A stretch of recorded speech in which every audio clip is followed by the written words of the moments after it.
Call the council meeting to order tonight, and tonight will be led in an invocation by lay pastor Clarence Flemmer from Seventh-day Adventist Church in Sioux Falls. After the invocation, we'll have the Pledge of Allegiance, so at this time I would ask everyone to please rise.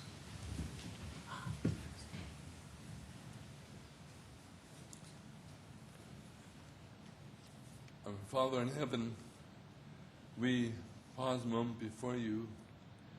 We are thanking you for allowing us to be together, to come to the business that you have, and to come to the throne of grace. This evening, as Mayor Munson and the City Council have met to confront the business that is before them, we ask that you will guide and direct them, give them wisdom, knowledge, that whatever is being done will be done to the betterment of our city. We thank you for the privilege that you give us to serve you, and we pray that your Holy Spirit will guide and direct in every way. May we all know that you are the giver of all. You are the Almighty God, and we thank you for hearing our prayers and for guiding us and directing us in whatever business we have before us. May it all be done to your honor, to your glory. We pray this all in Jesus' name. Amen. I pledge allegiance to the flag of the United States of America and to the republic for which it stands, one nation under God, indivisible, with liberty and justice for all.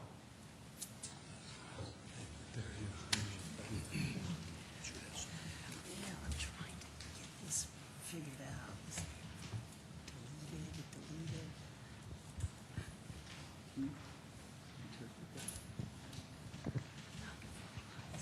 We have some special recognitions tonight. What we'd like to do is we really want to recognize people. We had the 4th of July celebration at Falls Park, and it was the second one we had, but we really wouldn't be able to do it if we didn't have the folks that we want to recognize tonight provide food or financial resources to make it really happen in the way it did. And we served approximately 5,000 people because of the generosity of these businesses that we want to recognize tonight. So first of all, is there a representative from John Morrell and Company here that would you just come up and we'll just give you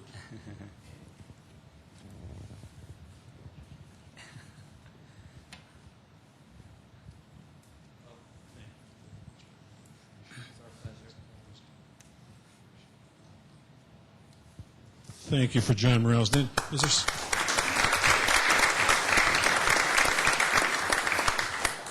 Do we have someone from Wells Fargo here? Oh, there we are.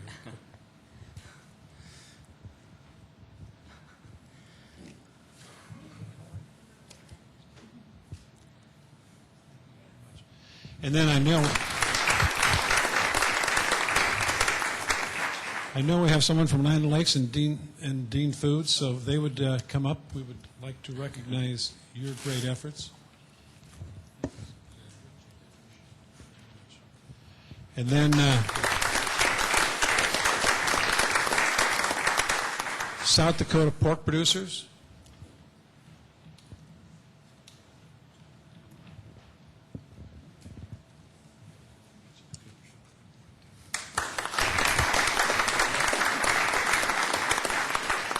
And Sunshine Foods.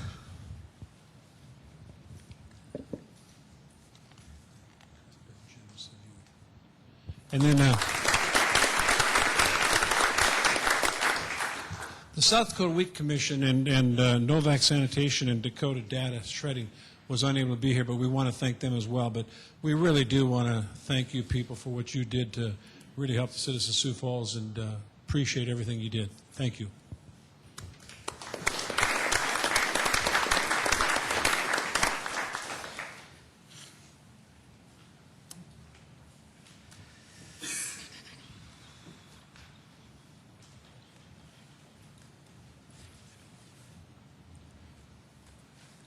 Okay, let's get started. Is there A motion to approve the consent agenda. I so move, Knutson. Knutson moved. Is Costello seconded?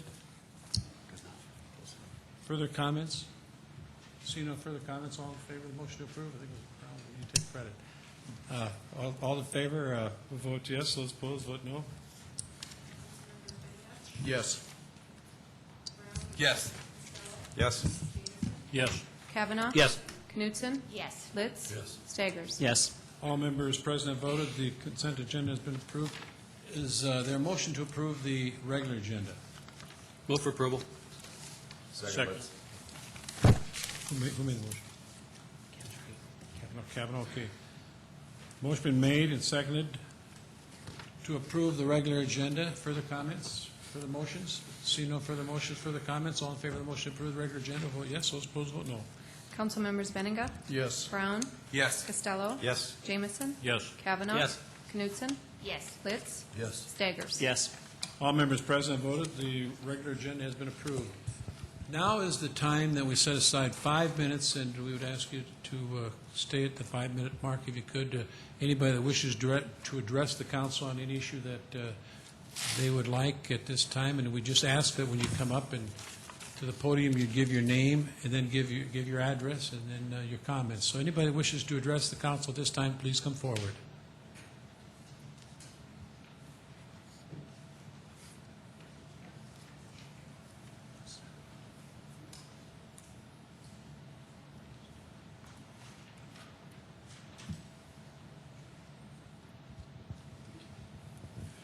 My name is Charles Santee. I live at 309 South Prairie here in Sioux Falls.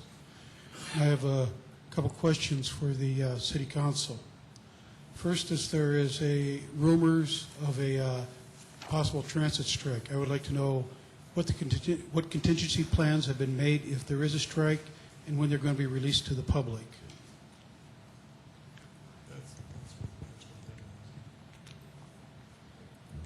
Go ahead. The transit system is under the operation of Laidlaw, which is an independent third-party contractor. All of the employees of the transit system are employees of Laidlaw.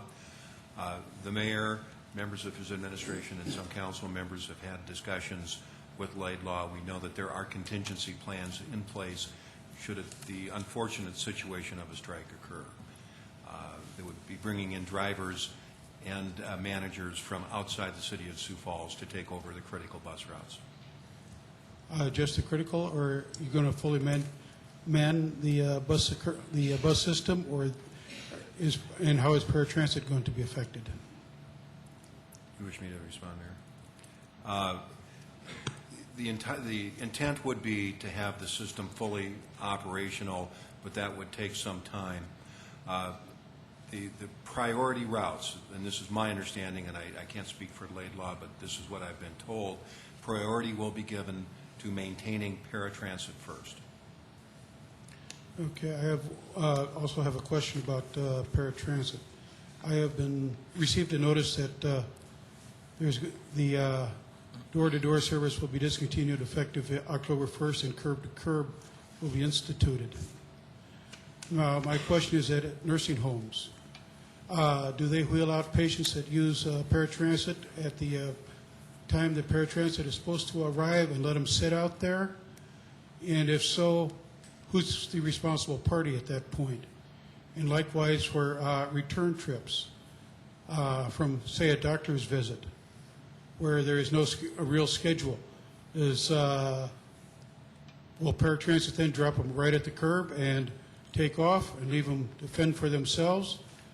Or is the nursing home going to have people call in every 5 minutes to find out when the arrival time is, or have somebody just stand at the door watching for them? You know, what we would ask you to do is when you finish here, if you would talk to Deborah, Deborah here, right here, she could give you that information if you want to. When you go back, she just sit right back you off to your right. Okay, but I have heard verbal comments about that, but I have not seen anything in writing yet. Okay, she's just sitting right there. If you want it, then on that, Charles, just go talk to her. She could probably help you out on that. Okay. Okay, thank you very much for coming. We really appreciate it very much. Others that wish to address the council, just come forward, give your name and then your address, please, and we'd ask you.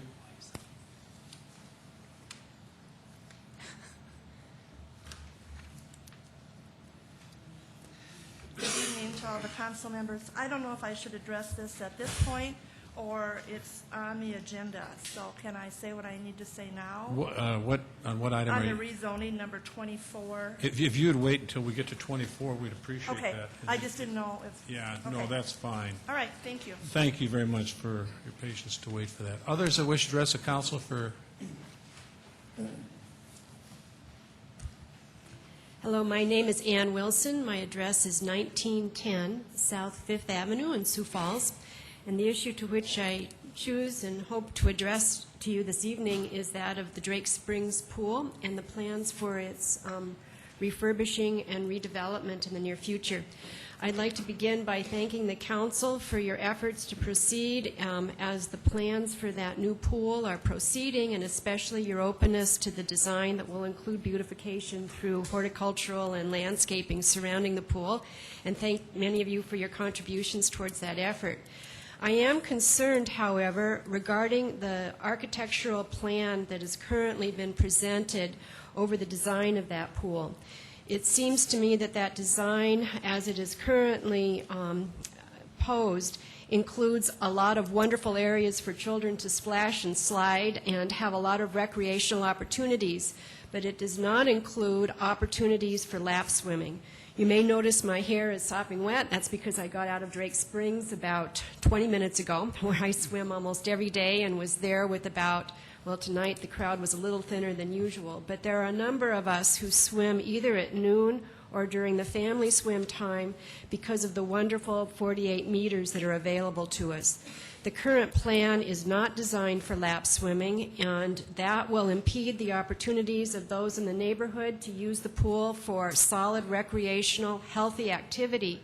And I also urge the council to consider ways in which children may be encouraged to get exercise, as we know the problems related to obesity and other health concerns are mammoth and will impose financial issues for our city and state forever. We need to encourage children to get firm, wonderful, healthy exercise, which will not be available with the current design of the swimming pool. So please consider ways in which lap swimming can be possible in the design of the new pool so that it's more than a place where we can cool off and have fun, but also get the exercise that's so important to our health. Thank you. Thank you, and we'll have some public hearings on this. Kermit? Yeah, Ann, I have a question. Yeah, I know Thank the you. Parks Board has been meeting about the Drake Springs pool. You mentioned the current plan for the pool. I guess I'm not sure. What is the current plan? Is it what the consultant said a number of years ago, or what is it exactly? Well, I met with Mayor Munson and the Parks, several people from the Parks Board earlier in the summer, and the design that was presented to us at that meeting showed a number of areas for slides, a diving board, but only an area for several lanes of lap swimming that would have been less than 15 yards, which is insufficient. So that the design that was presented to us does not allow for exercise. It only is a place for refreshing enjoyment, which is fun, but we need to have a pool that provides more than that. Okay. Thank you, Ann. Others that wish to address the council?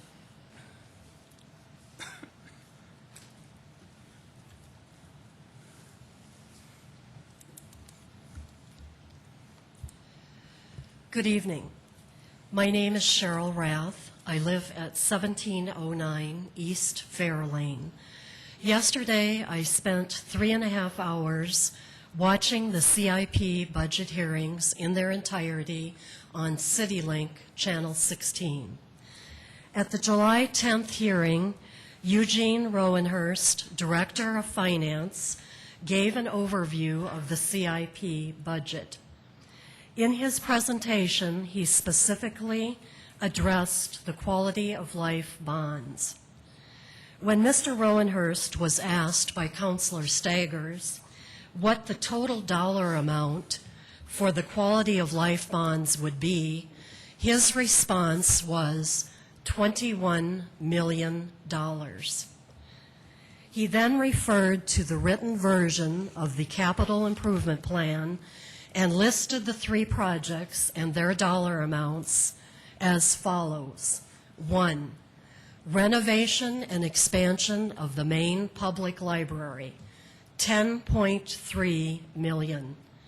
2, replacement of the Drake Springs pool, $4.7 million. 3, continued construction of the softball complex at Harmadon Park, $2.5 million. When I add these three numbers together, 10.3, 4.7, and 2.5, I come up with a total of $17.5 million. Now recall, when Mr. Rowenhurst was asked the question, what is the total amount for the quality of life bonds, his response was $21 million. According to my math, 21 million minus 17.5 million equals $3.5 million. I am here this evening in the spirit of your newly re-energized accountability to the taxpayers of the city of Sioux Falls to pose this question. What is the additional $3.5 million for? Gene, why don't you want to come up and answer this? We can explain this. So.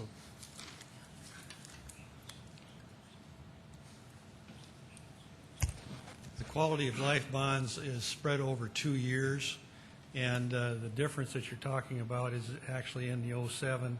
That is primarily Harmadon Park, but there are a couple of other pieces for design on the library and also design on the swimming pool. And those are in the 07 CIP, and the remainder is in the 08 CIP. When you put that up, you come up with the $21 million. Okay, thanks, Gene. This is very confusing when you're listening to the budget hearings, you know, to have these $3 amounts listed as 10.3, 4.7, and 2.5, and then not have it equal 21 million. And we would, Cheryl, we would offer you anytime at your convenience, if you want to just, you know, if you have a question like that, feel free. I mean, they'll be open to talk to you, so if you want to call them, feel free to call and ask if you have a question on that, so that you know we want you to be enlightened on it just as well as anything. So, but we appreciate you coming down and taking the time to visit with us tonight. Thank you. Others that wish to address the council for a period of 5 minutes? I see no one coming forward, so we will move into the regular agenda. Item number 17. Second reading, an ordinance of the City of Sioux Falls, South Dakota, amending the revised ordinances of the city by amending Appendix B, zoning ordinance, outdoor lighting. Good evening, Mike Cooper, Planning and Building Services. The first item tonight is a second reading of an amendment to our city zoning ordinance to try and clarify our standards for outdoor lighting requirements. This is an ordinance amendment that's being initiated by city staff along with input from our local lighting consultants and industry representatives. What we're trying to do is clarify the standards that we use for submitting lighting plans, lighting requirements, and then also to help clarify the enforcement of these standards. And again, these have been put together with input from the lighting industry, and we've submitted them to the Planning Commission with a recommendation for approval. Questions of Mike on item number 17. Kermit? Yeah, Mike, could you clarify the non-conforming lighting, lighting that we might have here in Sioux Falls that would not comply with this?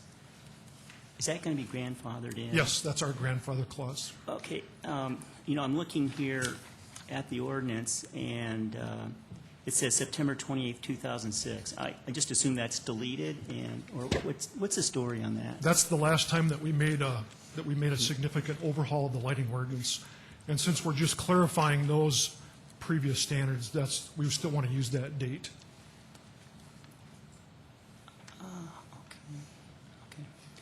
So in other words, the standards are going to stay the same with this ordinance, but it's just the procedures to come up with the plans. When and- we amended and this lighting ordinance back in 2006, we thought we had addressed all the issues with the lighting industry, and we've discovered since then that with the implementation of those amendments, that these clarifications, it's kind of a technical language, needed to be amended, so that's what we're bringing forth now. But we still wanted to include that September 2006 date as the grandfather clause timeline. But couldn't there be a possibility that it's September 28th, there could be some lighting out there that might not be in compliance with this and then would not be grandfathered in? Or? This really doesn't change the standards, it Yeah, just clarifies Just want them. to make sure, Yes. yeah, that we're Right. not. Yep. Because we did talk about that with the industry representatives. Further questions? Others that wish to address the council on item number 17? Not, is there a council motion to approve? Move to approve, Liz. Litz moved, is there a second? Second, Kavanaugh. Kavanaugh seconded. Further comments on the motion to approve? See no? Go ahead. Yeah, I do remember the last time we dealt with this, and at the time, it was very confusing. And in taking a look at the rest of this proposed ordinance change, it's still confusing. I wish we could make things a lot more simple. And one way to make this really simple is just to simply say, okay, so much light cannot go beyond your property line. But this is just, I mean, I really don't, talking about no greater than 2,220 lumens and 150 feet street right away, I don't know, it's really very, very complicated. I wish we could just make it real simple. This is similar to our building code ordinances, that we do have professional input from the industry representatives that deal with this on a day-to-day basis. And it's language that they understand, that they work with every day. The common ordinary citizens that this covers, we don't understand what's going on here. Well, these are not residential lighting, these are commercial, industrial Even lighting business projects. people that have these. I mean, it'd be simpler to just draw the line and say, you cannot have so much of this light beyond your property. Kevin? Well, I was just going to ask Mike if these are standards that professional engineers, electricians are aware of. I think we have to be specific enough so that they understand when they do the job for the business person, for the homeowner, that they're doing the right job and they're adhering to the codes. That's exactly what we attempt to do. Further questions? Seeing no further questions, all in favor of the motion to approve that's been made and seconded will vote yes. Those opposed, vote no. Councilmembers Benega? Yes. Brown? Yes. Costello? Yes. Jamison? Yes. Kavanaugh? Yes. Knudsen? Yes. Litz? Yes. Staggers? No. All members present voted 7 yes, 1 no. Item 17 has been approved. Item 18. Second reading, an ordinance of the City of Sioux Falls, South Dakota, amending the revised ordinances of the city by amending Chapter 15.3 definitions and Chapter 15.55 parking, loading, and stacking regulations. Mr. Mayor, Yes. I need to abstain from this vote. Okay, it'll be noted that Councilmember Brown is excused from item 18. This is an ordinance amendment that would establish a new definition for a telecommunications data storage facility and also establish the required parking for that land use. And a telecommunications data storage facility is primarily a storage building for telecommunications data. It's typically not going to be staffed, and so the parking requirements are very minimal. And again, this has been put together with input from the industry and is being recommended for approval by the Planning Commission. Questions of Mike on item number 18. Kermit? Yeah, Mike, I've always been curious about the parking spaces that the city requires for different businesses. This one here is going to have the telecommunications establishment having one parking space for each 1,500 square feet of gross floor area, or 0.75 spaces for each employee in the maximum shift, whichever is greater. I was just curious, how did the city come up with like 1,500 square feet and 0.75 for each employee and so forth? This is a standard that has been developed over the years based on actual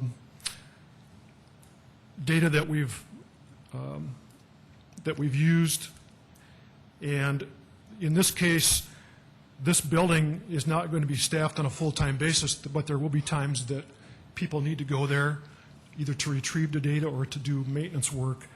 And so this is the type of parking requirement that we've used for other types of manufacturing or similar types of industrial establishments. But these parking standards have been developed over the years based on actual usage that we've experienced and that we've observed for different types of land uses. I guess the reason I'm asking is because, you know, businesses, they know how to sell product, they know how many square feet they need for their store, and I guess I would assume in most instances that businesses could figure out how many parking places they need. And this particular parking ratio has been recommended by the representatives of the industry that we've been consulting with. Other questions of Mike, for Mike? Others who wish to address the council on item number 18? Not, is there council action? Motion approved. Move to approve, Litz. Let's move. Is there a second? Second, Costello. Costello seconded. Further comments on the motion to approve? Motion been made and seconded. No further discussion. All in favor of the motion to approve, vote yes. Those opposed, vote no. Councilmembers Benega? Yes. Brown? Costello? Yes. Jamison? Yes. Kavanaugh? Yes. Knutson? Yes. Litz? Yes. Staggers? No. All members present voted 6 yes, 1 excused, and 1 no. Item 18 has been approved. Item 19. Second reading, major amendment, 2007-06-16A, an ordinance of the City of Sioux Falls, South Dakota, amending Chapter 1545-070, Plan Development Districts, allowing changes in land use as reflected in the revised sub-area regulations and amending the official zoning map of the City of Sioux Falls, Siebert Avenue. This amendment would change the land use, the zoning that is allowed in a portion of the Granite Valley Addition, which is located north of Interstate 90 and east of Cliff Avenue. The northeast corner of this development, which includes approximately 38 acres, was originally zoned for manufactured housing, residential development. And because of changes in the market, the developer is now requesting an amendment to those 38 acres that would change the southern 6 acres to a light industrial use that would be buffered from adjoining development. The middle area, which is about approximately 8 acres, would be changed to a medium-density residential. And then the northern 24 acres approximately would be changed to allow for single-family detached residential development. And that's consistent with what we've been seeing to the west of this area. This has been a very successful mixed-use development area. We believe that these amendments would still fit in with the character of the development, and the Planning Commission has recommended approval of this major amendment. Questions of Mike on item number 19? Bob Litz. Mike, does this go into the renter sewer? No, this is served by the city. This is all in the city limits. Very good, thank you. Further questions, Mike? Kevin? It doesn't pertain to this particular project, Mike, but I noticed it just reminded me, Rober Drive down there. Did we ever get that dispute resolved? I think Mark is here. I'll ask. He left. He knew I was going to I'll have ask. to get back to you on that one, yes. It's been pretty quiet lately, so Is I that good or believe we bad? have, yes. Other questions? Others wish to address the council on item number 19? Is there action, a motion by the council to approve? Move to approve, Litz. Let's move. Is there a second? Second, Benega. Benega seconded. Further comments? See no further comments. All in favor of the motion to approve item number 19, vote yes. Those opposed, vote no. Councilmembers Benega? Yes. Brown? Yes. Costello? Yes. Jamison? Yes. Kavanaugh? Yes. Knutson? Yes. Litz? Yes. Staggers? Yes. All members present voted 8 yes. Item number 20. Second reading, major amendment, 2007-06-11, an ordinance of the City of Sioux Falls, South Dakota, amending Chapter 1545-070, Plan Development Districts, allowing changes in land use as reflected in the revised sub-area regulations and amending the official zoning map of the City of Sioux Falls at 320 feet east of North Shawnee Avenue and south side of East 3rd Street. This is an area that was approved as as a development called the Twin Towers Planned Development District, Twin Towers Addition. The property that's currently being requested for an amendment has been used as a rubble site. A portion of it has been used as a rubble site. And it also includes 2 existing telecommunication towers, which is where the development name came from originally. The applicant is now proposing to amend the land use to allow additional double row of single-family lots along the eastern portion of this area, and then relocate, I should say replace the existing telecommunication towers with 1 new tower farther to the west. So the land use changes would be adding single-family residential as well as allowing the tower to be moved farther to the west. We don't have a specific plan yet for the tower site, but our typical standard is that we like to have that at least 300 feet from a residential area.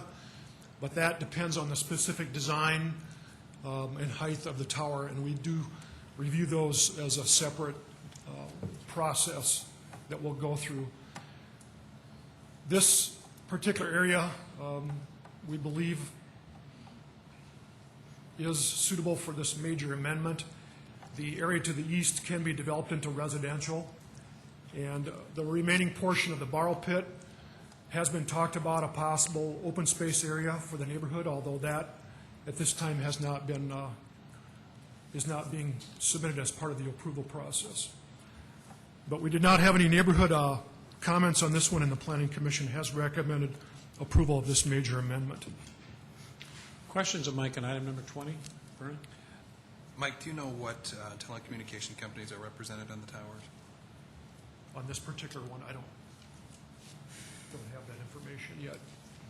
Okay. We can find out and get back to you. This action is just dealing with the change land use for the Right. house. We're not approving the actual tower tonight. We're just modifying the land uses. Thank you. Further questions of Mike on item number 20? Bob, Jameson? Mike, should we have a plan for that borrow pit? It seems like we've approved 2 or 3 changes to this property in the past. Keeps narrowing it down, and down almost all that's left is going to be the borrow pit. The pit does have the proper permits from the city and the state of South Dakota, and it has been the intent of the applicant to eventually reclaim as much of that as possible. And the reclamation would include additional residential development as well as the possibility of a neighborhood open space. So that's always been the discussion that we've had over the years with the property owner. My question is really, would it be appropriate to have the use defined for that area before we approve the development along the east side of that property? Well, what we're doing tonight would be to approve the land use, and then a subdivision plan would come back through at a later date, Okay, which would address some of the questions that you're asking about tonight. okay, thank you. Kevin? But because of the tower's placement on that property, there would be a certain restriction as to what could be. I mean, you couldn't build houses around that tower. Yes, we have restrictions on the proximity of towers and single family. We have standards for that. So there'd be a certain clear zone that would have to be adhered to. Right, that's correct. Further questions of Mike on item number 20? Others that wish to address the council on item number 20? Is there a motion by the council to approve item 20? Move for approval, Jameson. Jameson moves, second.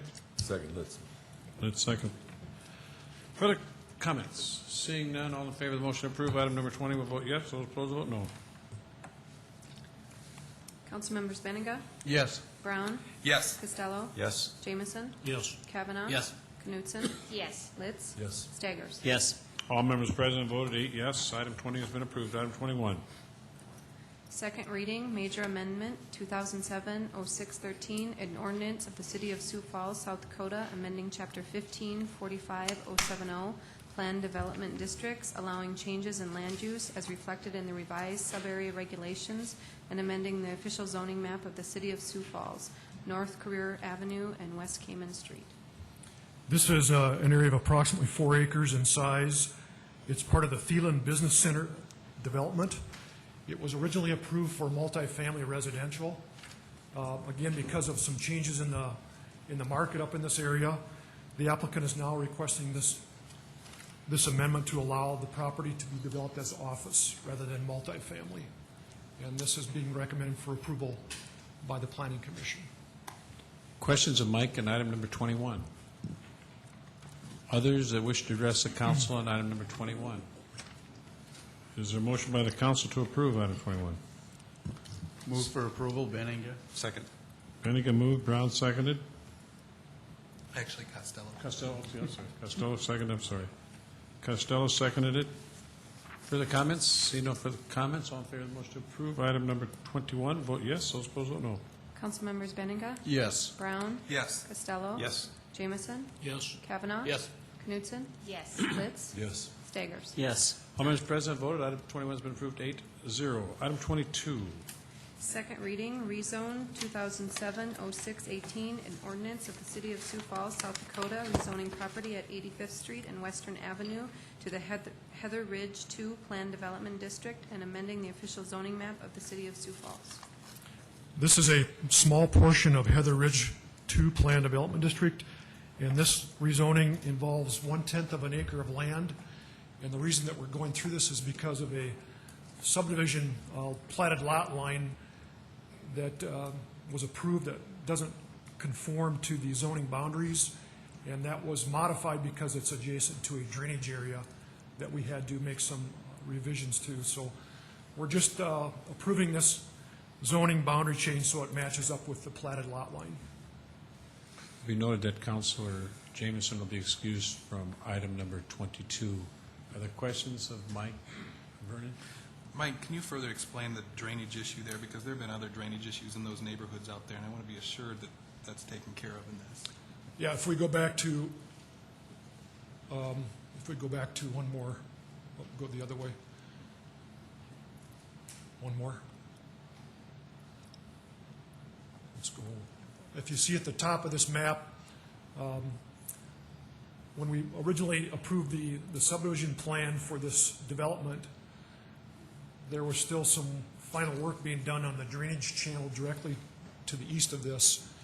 And after that received more formal action with city staff, we discovered that there was a discrepancy between the zoning boundaries and the drainage area that we needed to make this work properly. So we're just rectifying that minor change. And like I say, it impacts 1/10 of an acre of land.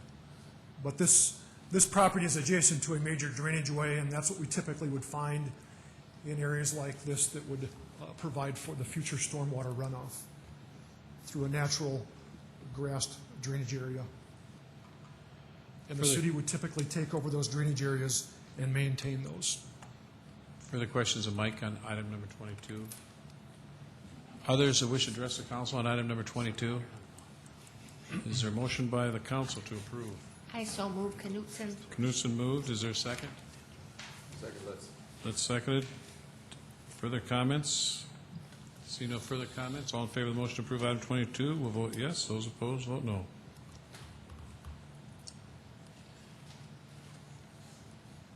Council members Benninga? Yes. Brown? Yes. Costello? Yes. Kavanaugh? Yes. Knutson? Yes. Litz? Yes. Staggers? Yes. All members present voted 7 yes, 1 excused. Item 22 has been approved. Item 23.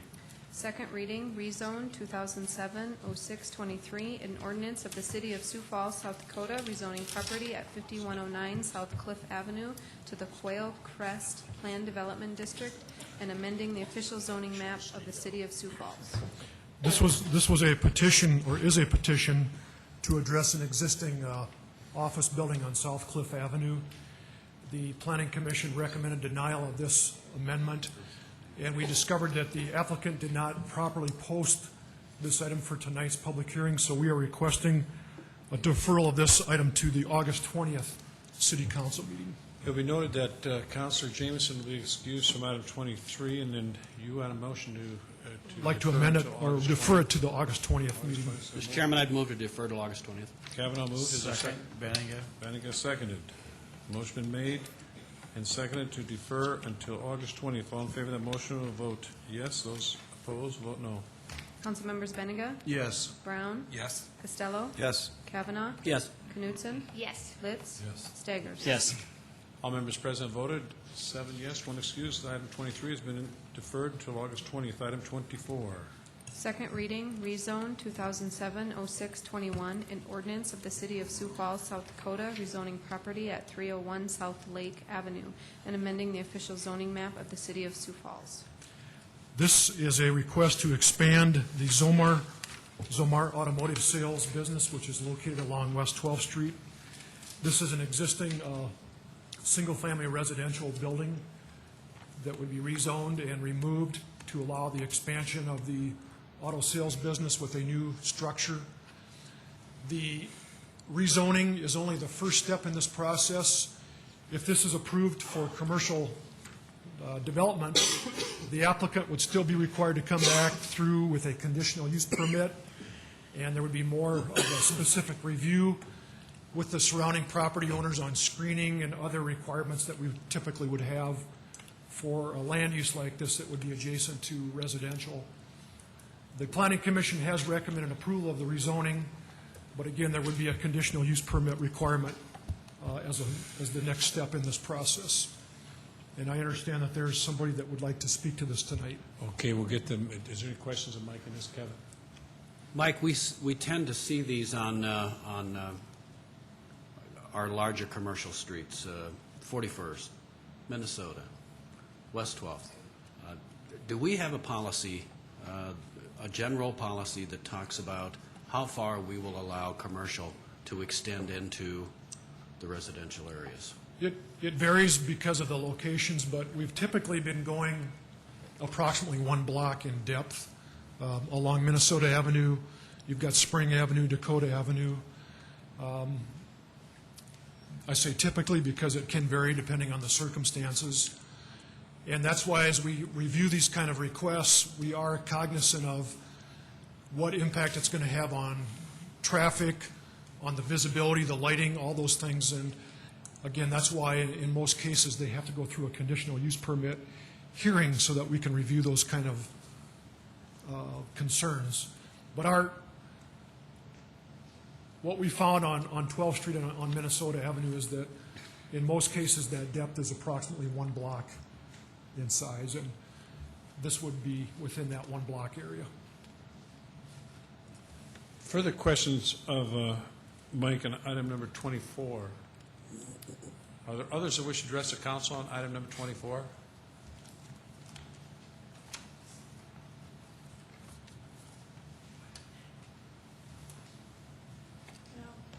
Do this again now, do it right. My name is Sue Bird, and I live on the corner of 11th and West. That's 300 Southwest Avenue.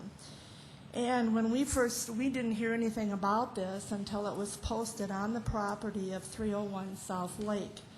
So my daughter, who is with me now but not here tonight, we went around and got a petition signed by some of the neighbors in the neighborhood. And that was presented to the City Zoning Commission last time we met with them. And we were, at that time, when we presented that and they voted for it, they were recommending that we have a neighborhood meeting so they could talk to these other petitioners that were not at the meeting. And we have never had this meeting with BHI or any one of their representatives. And my understanding was we were supposed to have it before we came to this city council meeting.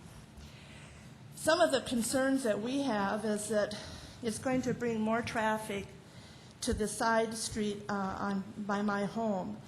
And that street is very narrow, and if there's cars parked on both sides of the street right now, because we have another business in the area who uses those streets for parking, with his business of car cleaning, you can't get 2 cars through that street. 1 car is going one direction, one the other, then they have to stop so that one can get through.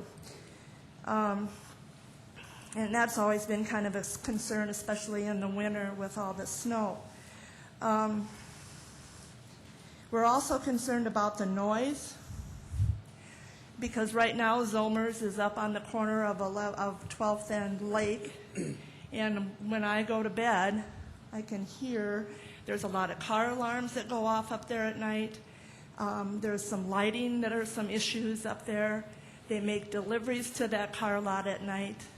And I'm 65 years old, and I'd like to get a good night's sleep. So that was another issue that we had.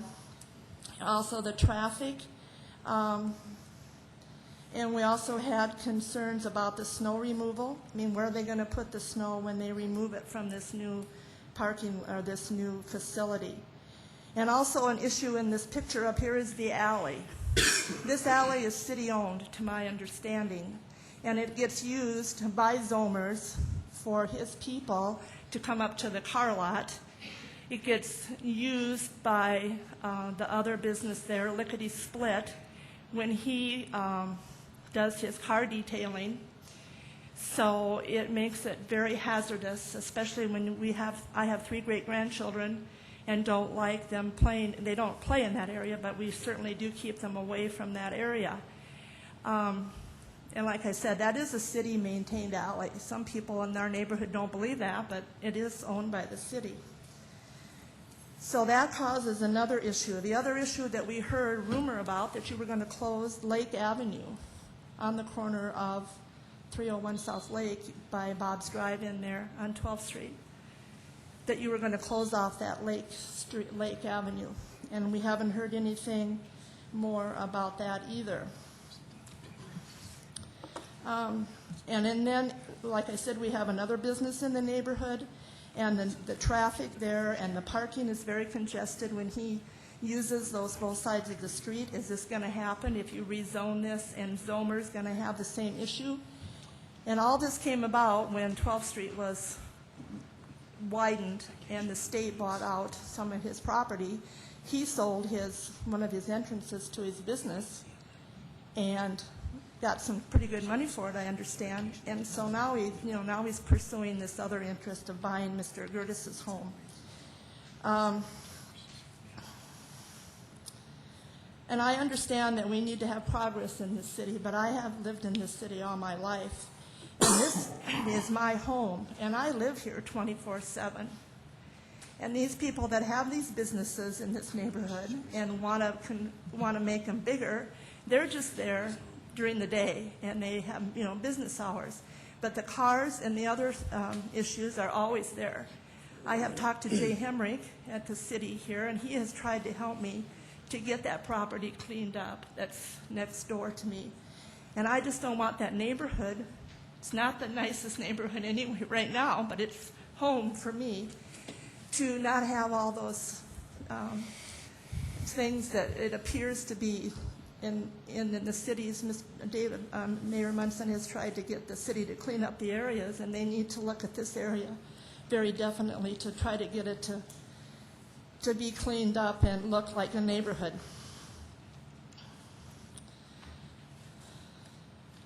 I also wonder about the walking traffic that comes across there. We have some people that are homeless down the street and in that area that come up and walk through my yard to get to the get-and-go, which is also another issue we won't go into.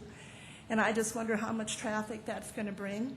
And I'm sure that Mr. Zomer has very nice cars to sell, but he sells to a lot of younger kids. There's always kids up there that are teenagers looking at his cars.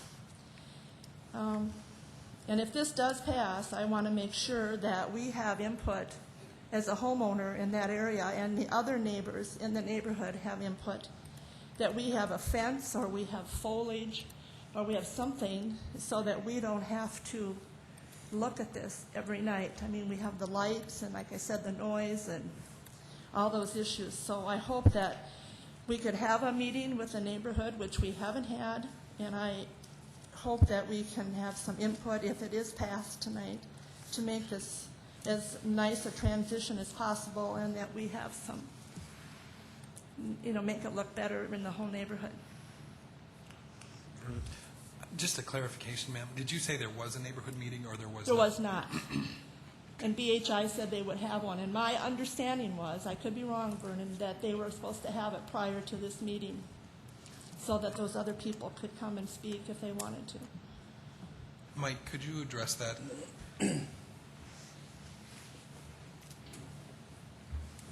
Yes, I believe that, I'm not sure if the applicant is here tonight, but what we typically want to do is have neighborhood meetings, and as I said, this would require a conditional use permit, but it's probably one of those that the neighborhood wants to feel comfortable with it before it gets to that process.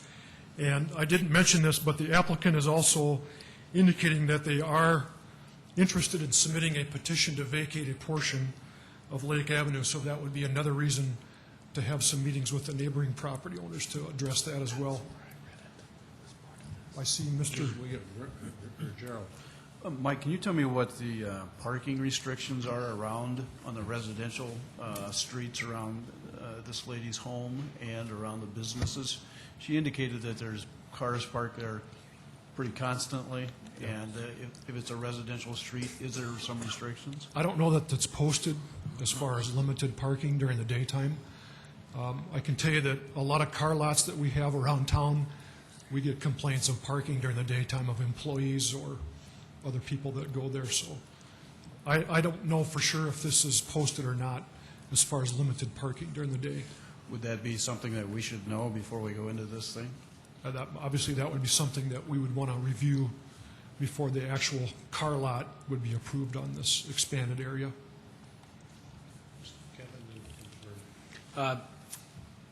Mike, it's my understanding that regardless of what goes in there, we would have certain parking standards. So that's an issue. But I understand, ma'am, was it an adjoining business that that was causing some of the parking problems on your residential street?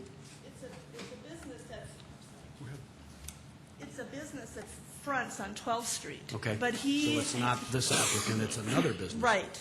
But his alley, the alley that we all have, or in the back, is Zomer uses that alley, and so does the other business. And so that it isn't Zomer. I mean, he has customers that will park by at my house and walk up to the car lot, or he has customers that will drive up the alley if it's open, because sometimes there's cars from the other business in the alley. So it's very congested in that alley. And I've come out some mornings to go to work, and the police have been there because the alley's blocked off by the other business so that no one can get up that alley. And if we had a fire or something, why, we need that alley to be open all the time. I do want to hear from the applicant, but Mike, in the meantime, it would be my intent to move for a deferral on this. So if you could be thinking of how long of a deferral we'll need to get the applicant with the neighbors, I think that would be good. Yep. And the applicant's going to address the fact that they did have a neighborhood meeting, but I would think a 2-week time, if there are people that were not in attendance at the previous meeting or were not able to be there, I would think that within the next 2 weeks we could get some more input to them or from them. But the petitioner's representative is here tonight as well.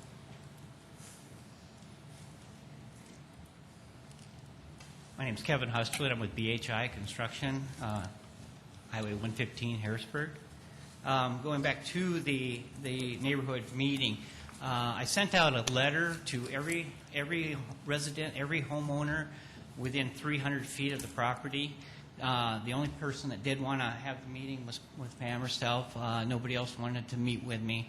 Most of the people just weren't too terribly concerned about it. If you take a look at the... No, wait. He's got the floor. Excuse me. If you take a look at the property there and look at the ratio of the commercial zone property, most of it extends back to 11th Street. Down there on the very corner by 11th and where the railroad tracks go through them, there's actually a large construction lot there, and that is actually zoned as residential, but yet there is commercial use there. Also, what we're proposing to do is to not necessarily move the car lot onto that property, but simply locate a building onto the additional property. That would be a nice-looking building that would have a residential appeal and house the offices. Meanwhile, the parking lot area, the lot itself would stay on his existing lot. We're certainly open to anything that, as far as a conditional use and the items that we need to do to make sure that we keep this as a buffer zone to the residential area. And we want to retain as much of the natural trees that are there. There's a couple of trees there that have got to be about 45, 50 years old. And we intend to retain them and keep them as well as we can. Also, we are further developing this, but we'll have a driveway that comes around. It does not access the alleyway. It will actually come down and go onto 11th Street. To alleviate any congestion onto 11th Street, and all the parking will be off-street. So there will not be parking in the street for Zomer's employees and the vehicles. It is our intention to see if we can vacate the Lake Avenue, and from what I understand of people in that neighborhood, they're in favor of that. It's Bob and another person that is currently buying the property, Bob's Cafe, and a person currently buying the property, and then it would be this existing property. Questions? Kevin? Which portion of Lake would be involved in the vacation request? It'd be Lake from 12th to 11th. East of your property? Correct. Further questions? None. Thank you very much. Did you have some? Unless there were other questions, I was going to make the motion. Okay. Did you want to just come up and say something, Sue?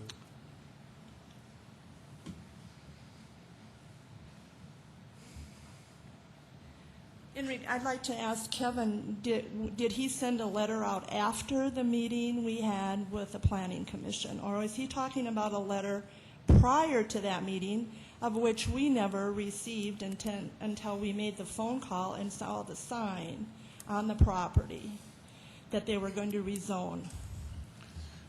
Can you answer that, Kevin? Do you want to come up to the microphone, please? Thank you very much.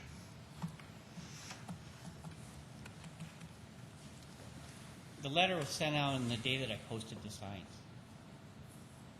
Well, we never got it till after the 4th of July, and you know that because we talked about that. And the other thing is, I'm the only house that's being occupied on the corner of 11th and West. The one on the property at 301 South Lake is the one that they're talking of rezoning, and that is occupied. The house next to me is not occupied. And that was under, and Jay Hemrick investigated that, and that property is designated as a duplex and is not being lived in and is being used for cars to be parked there due to this other business. And I'm not picking on this other business, but I'm just thinking it's going to happen with this car lot because there's no way that traffic is going to be diverted. It's going to come right by the side of my house. I know it is. We get all that traffic right now. And that business isn't even down the block yet. So I know it's going to be an issue. Okay, thank you. Thank you for your time. Vernon, did you have? I do. Just a comment, too, Mike. This is the reason why we have parking regulations for businesses, is it not? And lighting. Yes, and we hope that people follow them. I move that we defer item 24 until August 20th. Second, Benninga. Okay. Brown made a motion, seconded by Benninga, to defer item 24 until August 20th. Is there further comments on the motion to defer? Not? So why we defer? Kevin, go ahead.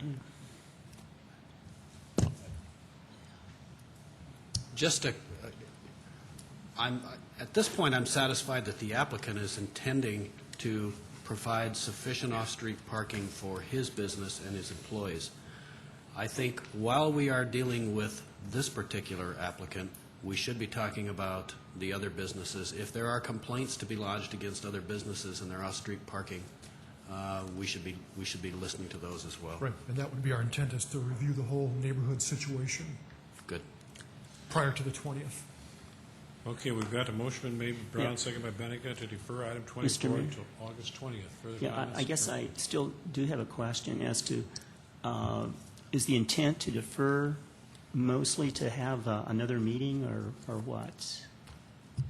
Want me to address that? Yeah. Yeah, my intent would be so the neighbors can meet with them again and work out any concerns that they have about this plan. Okay, we have the motions before us. Further comments? Not all in favor of the motion to defer until August 20th. Item number 24, will vote yes. Opposed, no.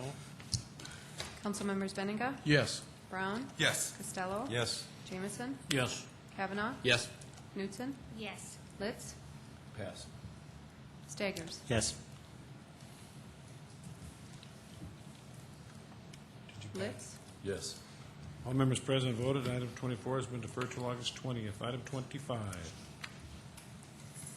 Second reading, rezone 2007-0603, an ordinance of the City of Sioux Falls, South Dakota, rezoning property at 1410 West 17th Street, 831 South Lake Avenue, and 829 South Lake Avenue to the Sanford USD Medical Center Plan Development District, and amending the official zoning map of the City of Sioux Falls. This rezoning petition involves approximately 4/10 of an acre. It includes existing single-family residences, and it's on the northwest corner of the current Sanford Medical campus. The proposed use of this property would be to relocate the office for the Make-A-Wish Foundation.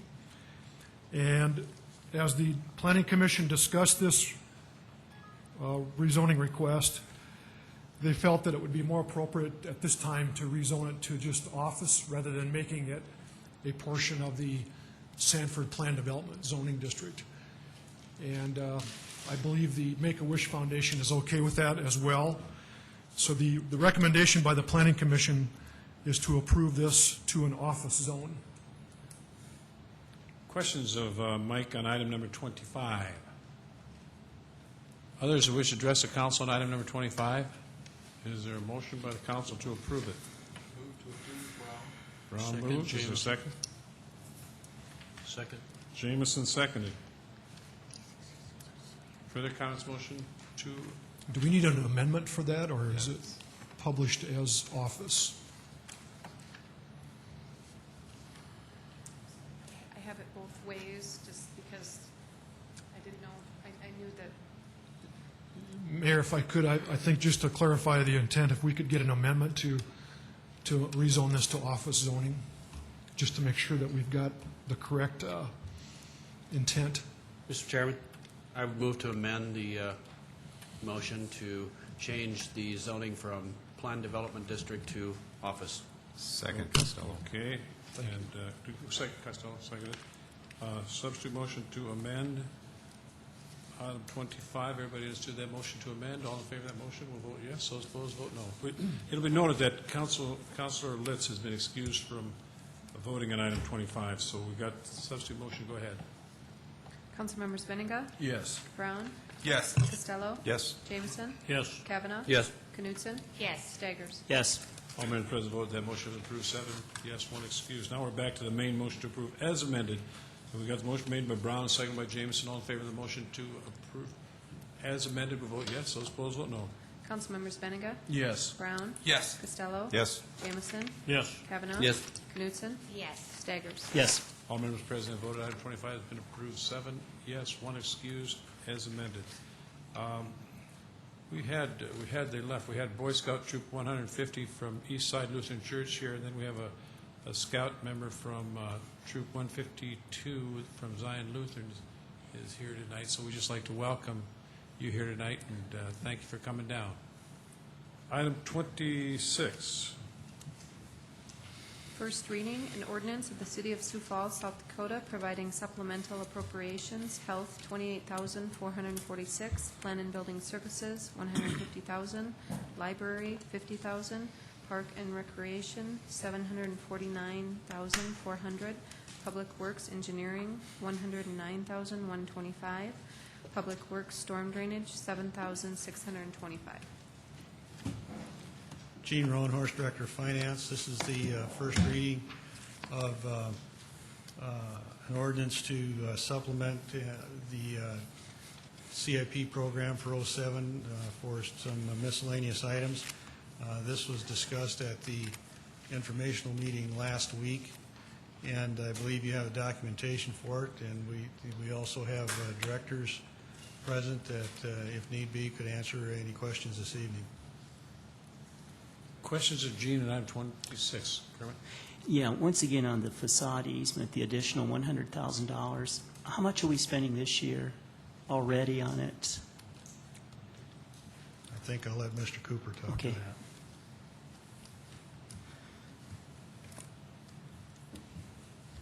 Erica Beck with the City Planning Department.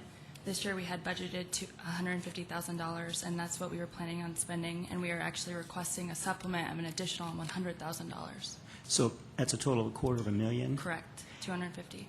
And I know that you sent out some information for people in the past who have received this, what I call free money, actually.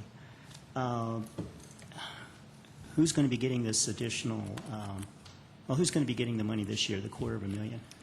The applicant is actually Les Kinstead, but he represents a large group of investors that are involved in the Security Bank building. Okay. So just to clarify, $250 million? No, excuse me, $250,000. Program's getting bigger here. $250,000, Erica. That's just for, once again, the security. No, that Okay. would actually represent 4 projects total, because we funded 3 with $150,000, and we're asking you for a supplement of $100,000 for an easement on the Security Bank building. So that's $250,000 total for 4 projects. 4 projects. And the other 3 projects, are they on the security? No. Okay. There are 4 individual buildings. Yes, 4 individual. One is, Correct. this $100,000 is for? One building. The security building. Correct. Okay. Then the other 3, which are $50,000 each, or? Roughly. They vary. And those are what buildings? One is the Kresge building, which is on the corner of 10th and Phillips. Another is the Bennett Dry Goods building, or right now it's owned by Tim Cant. It's on the other corner of 10th and Phillips. And then one would be for the Boyce Greeley building on the corner of 11th and Phillips. Okay, fine. Thank you. Pat? Erica, the remodel that's being done there, can you tell us the status of that? Timeline? Yeah. I believe it's supposed to be done later this fall. So, I mean, would it be 50% done? I couldn't answer that, but I'm sure that Mr. Kinstead would be able to answer that for you. They are actually converting the abandoned office space that has been vacant for a number of years on the top floors into residential units, and I know that they hope to have some of those occupied by November. They have people that are already interested in them. The office space I'm not sure about. Could you maybe get us some information on when it started and Absolutely. when that's completed? And then, was this project on the CIP list a year ago or 6 months ago? No, this specific On the- facade easement was not. Okay. The request for this funding was not on the CIP. But was it on the list that was being reviewed when they determine every year? Every year when we determine how we're going to spend that $150,000 that we've been dedicating to it, was this particular project on that list? This project applied for a historic facade easement when we first initiated the process, which was in the early fall of last year. They've been a part of the program. This specific applicant's been a part of the program before, but he has come forward again and requesting additional funding for the Security Bank building. Due to timing and other variables, we hadn't considered it before now. They actually applied in 2006 for funding as well, but at that time they weren't ready to move forward. We had a lot of great projects that applied again this year, 8 total. This project in particular, the total value for improvements is roughly $5 million, which is considerably different from other projects. We have some projects that come to us where they're only rehabbing the facade of a building. We have others like this project in particular that's completely rehabbing the entire structure and just providing a different use for it. So this one's somewhat different in that aspect. But I think overall we just think it's a great project just due to the historical significance of the building. And I know that I had emailed some information out to the council about that building, and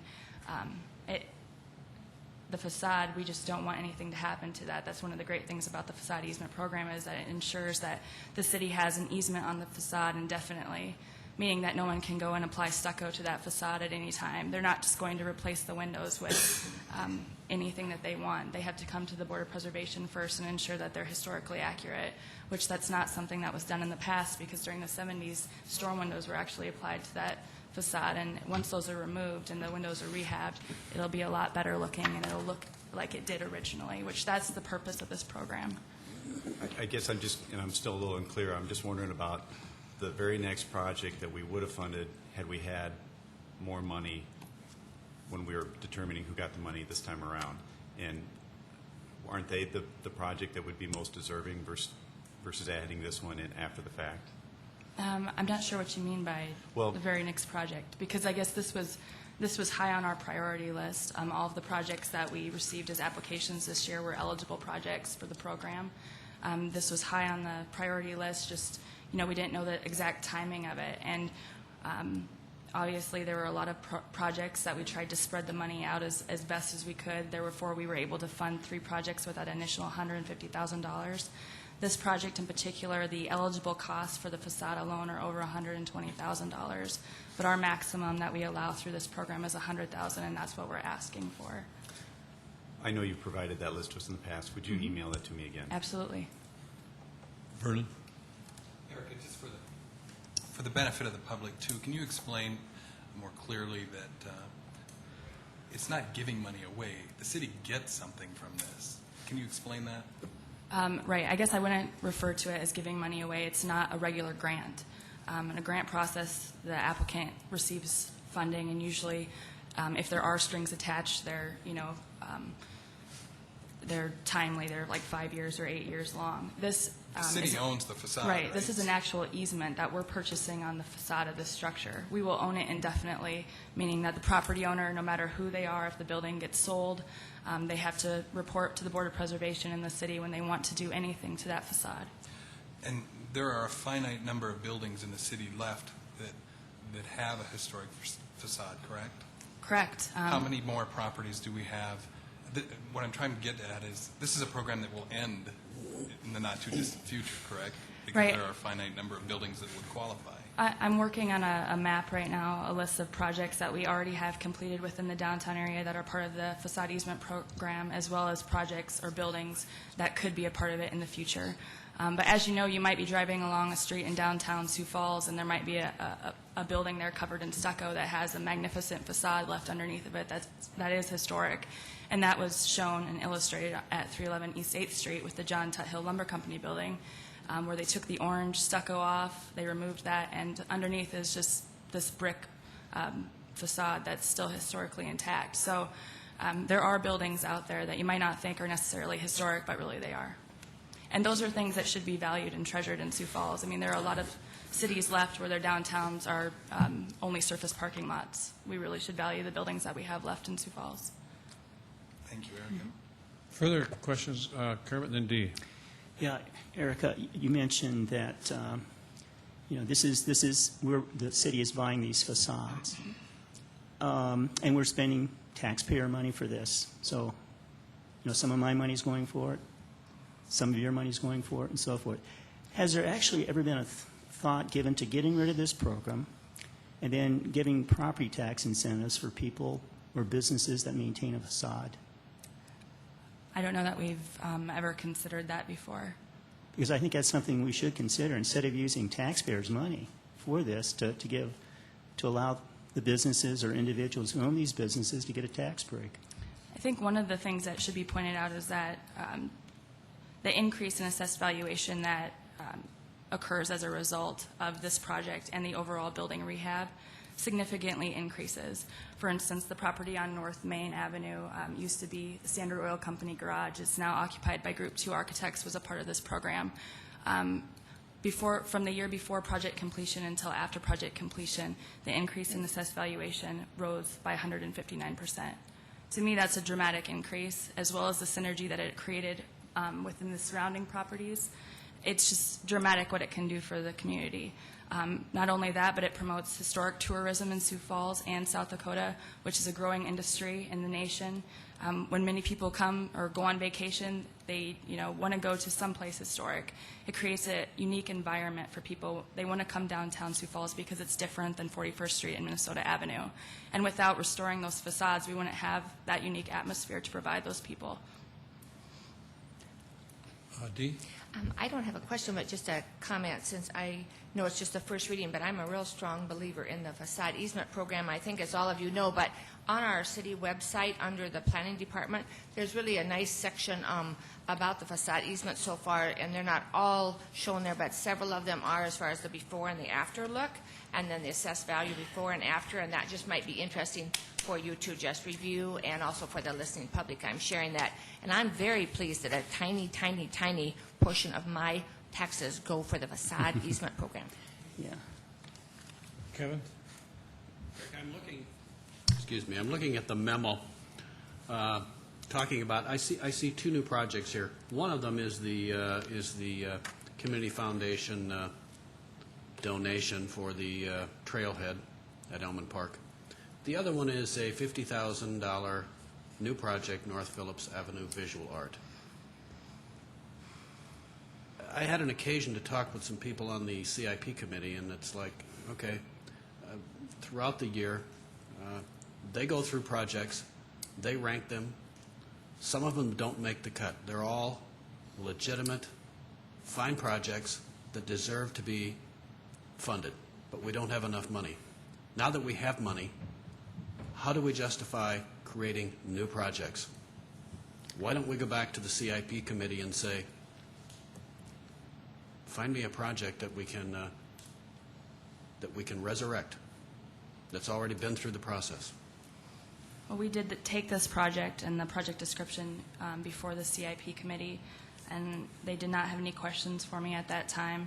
I think this project is right in line with the goals of our 2015 downtown plan that call for additional outdoor art. It's been reviewed by the Visual Arts Commission. They have already drafted a call for art similar to an RFP. I guess other than that, I would just refer to Mike. Maybe he can answer a question better than I can. Well, I have no doubt that it's a worthy project, but my question is, why are we funding a new project when old projects, existing projects, are being scuttled?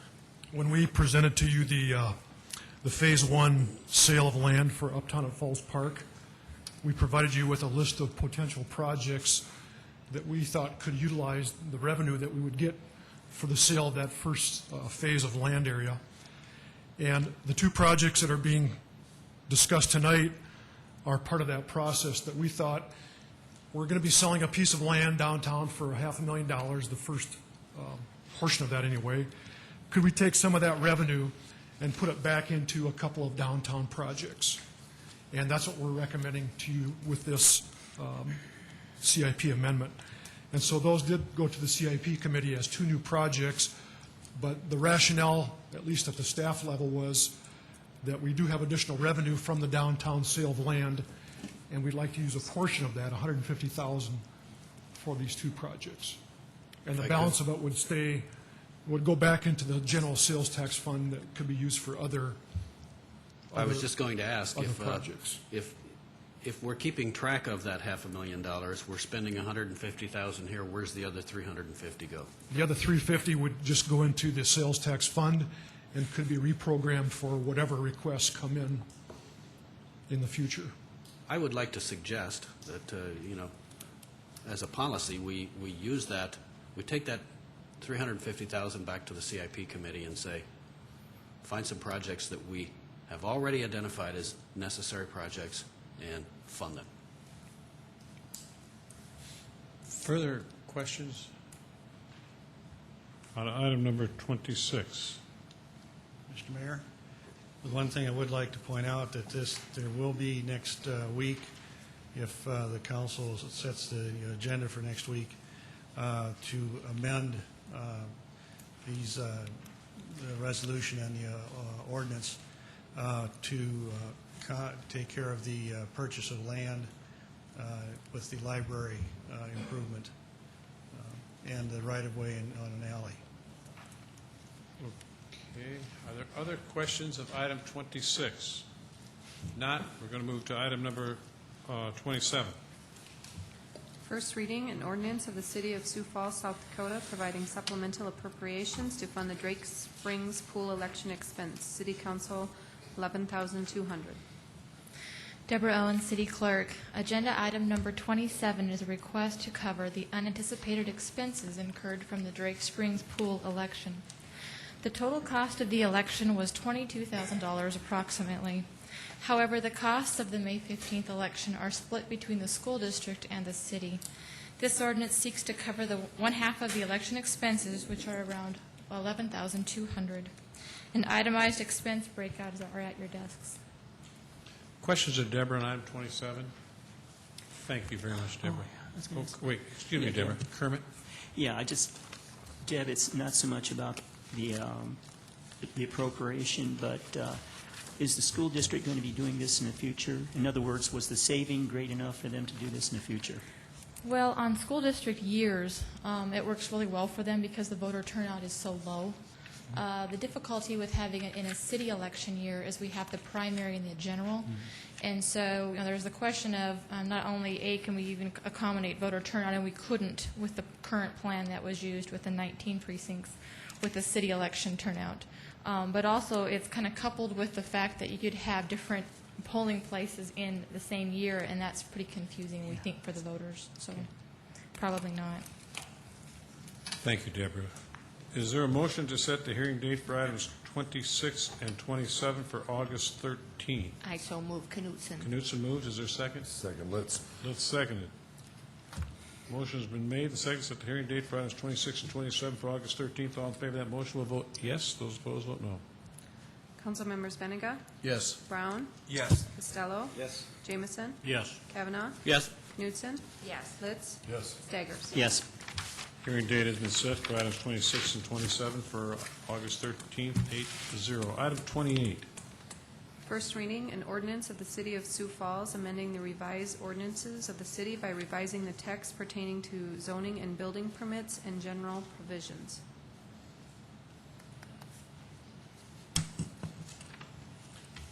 We have two items tonight that are being proposed for joint action by the City Council and the Minnehaha County Commission. This first item is a text ordinance amendment to the zoning, joint zoning jurisdictional ordinance that we have with Minnehaha County. We're clarifying some of the language pertaining to reimbursement or refunding of fees. We're modifying the language to refer to building permits rather than zoning permits.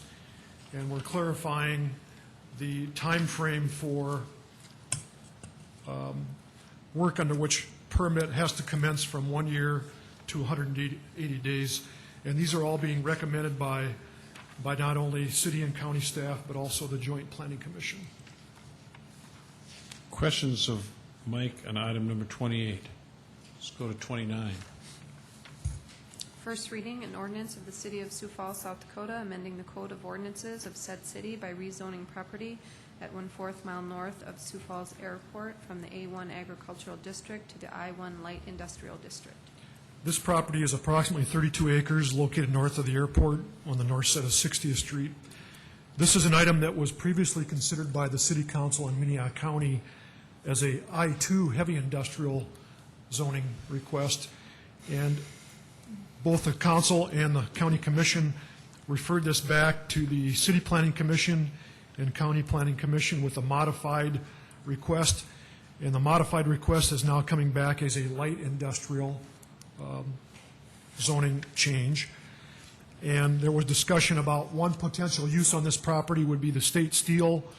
That would require a conditional use permit. And by rezoning this to I-1, we're not automatically approving that use. There would have to be another hearing process. And we're also talking with the landowner that once this zoning is approved, that most likely it would be annexed into the city limits before any conditional use permit is considered. So in terms of the I-1 zoning, both planning commissions are recommending approval of that. And I believe that the joint meeting on the 20th is going to be held at the Carnegie Town Hall. Questions of Mike on 29. Go ahead, Bob. Mike, James. Just to refresh us, what can go in light industrial? Manufacturing, warehousing, There's all of the industrial parks that we have around the city are all zoned I-1. It's things that would not have a negative or significant impact on the land, air, or water, and that's typically what we see. It could be metal buildings, it could be masonry-type buildings, but it's manufactured, warehousing would be the primary uses, and maybe some office. Thank you. Vernon? Mike, on our agenda, there's no map of where this is exactly. I'd like to see that because visually, I'm wondering if staff has any concerns about the recycling business going in at this location. Yes, we do, but again, all that we're considering now is zoning. Okay. That use would require a conditional use permit, which is a whole nother process. We believe that this is appropriate to zone I-1. We're not necessarily at this point endorsing any specific use that would go on that property.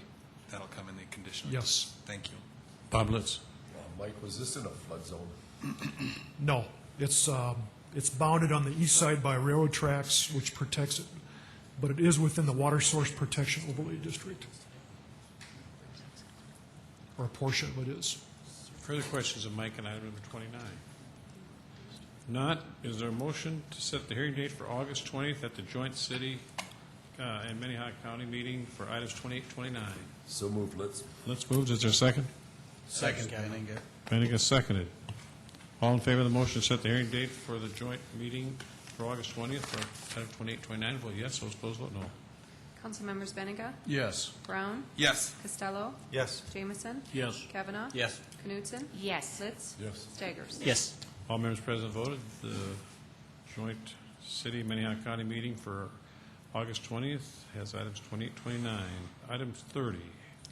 First reading, an ordinance of the City of Sioux Falls, South Dakota, amending the revised ordinances of the city by increasing taxi cab fares. I'm Deborah Gaikowski, the transit planner with the city. We have been approached by a taxi cab company to increase some of the taxi cab fares. What they involve is the drop charge, which is currently at $2. The drop charge is the charge that is charged to the rider. It includes just a base charge plus the first 1/9 mile. They're proposing to increase that to $2.20, which is basically a 10% increase over what it was previously. Mileage, for every 1/9 mile after that first 9th mile, it's currently at 20 cents. They'd like to raise that to 22 cents. This is a 10% increase over what they're receiving right now. They'd also like to increase the waiting time charge, which is at 30 cents per minute. The waiting time basically is if a rider would like to stop at a pharmacy or something like that, pick up an item, and then move on to their destination, they would get charged per minute for that waiting time by the driver. They would like to increase that to 35 cents per minute. This is a 17% increase over what they're receiving right now. Those are the items that they'd like to increase. Questions of Deborah on item number 30, Kermit? Yeah, I guess I'm wondering why the city's involved in doing this. I mean, this is price fixing, and we don't fix cable rates, but we're now involved in this fixing of taxi rates. Vehicle for hire is under Chapter 43 of the city code, and then the taxi cab rates are listed under the ordinance 43.1 and 43.2. But I guess, once again, we're picking out a special area of business to fix prices, and then in another area, with the cable business, we don't fix prices. I mean, it seems we shouldn't even be involved in this. Go ahead. I guess I would just assume, since that is a city ordinance, that if we want to get rid of it, one of us should propose that and get a second to it and get it off the books, like we did the massage business a while back, for instance. Somebody like to... I mean, I'm just saying we put it on the books. I mean... No, I didn't do that. No, I know our predecessors. I mean, so if we want to get rid of it, I think it's not Deborah's responsibility to get rid of it. It's ours, is what I'm trying to say in a respectful way. Bob Litz? Well, this sounds good on the surface of getting rid of some needless government regulations, but I've been to countries and other places where there is no cab regulation. You don't know what you're getting into. You don't know what the rates are. You don't know if that car is insured or not. And I'm thinking this establishing the fares is in the interest of the consumer and not necessarily just regulating companies. I would be voting against that without knowing exactly what we're talking about. Well, I guess... This is only the first reading, you got to remember. But I know, this is an interesting topic. I've been in many cities, too, throughout the world. And many cities, of course, they have the rates right on the side of the door. So if the taxi wants to charge whatever amount, it's on the side of the door. It's going to follow up on the council next week, so we'll see what happens. And is there further questions on item number 30? If not, is there a motion to set the hearing date for August 20th, I should say, 2 weeks from now? For item 30? This is just, if I could just ask... Knutson moved, Kavanaugh seconded. Knutson moved, Kavanaugh seconded to set the hearing date. Further comments? Yeah, this is a little technical thing, but I don't know, I think Deb's in a difficult situation here because she's also in charge of our bus lines, which are in competition with the taxis. So, I mean, I guess I feel sorry for you having to present this. Okay, we've got a motion made, second to set the hearing date for item 30 for August 20th. All in favor of that motion will vote yes. Those opposed vote no. Council members Benega? Yes. Brown? Yes. Costello? Yes. Jamison? Yes. Kavanaugh? Yes. Knutson? Yes. Litz? Yes. Staggers? No. All members present voted, 7 yes, 1 no. The hearing date has been set for August 20th for item 30. Let's go to item 31. Deferred action, a resolution vacating East Walnut Street from North Wayland Avenue to North Lavelle Avenue.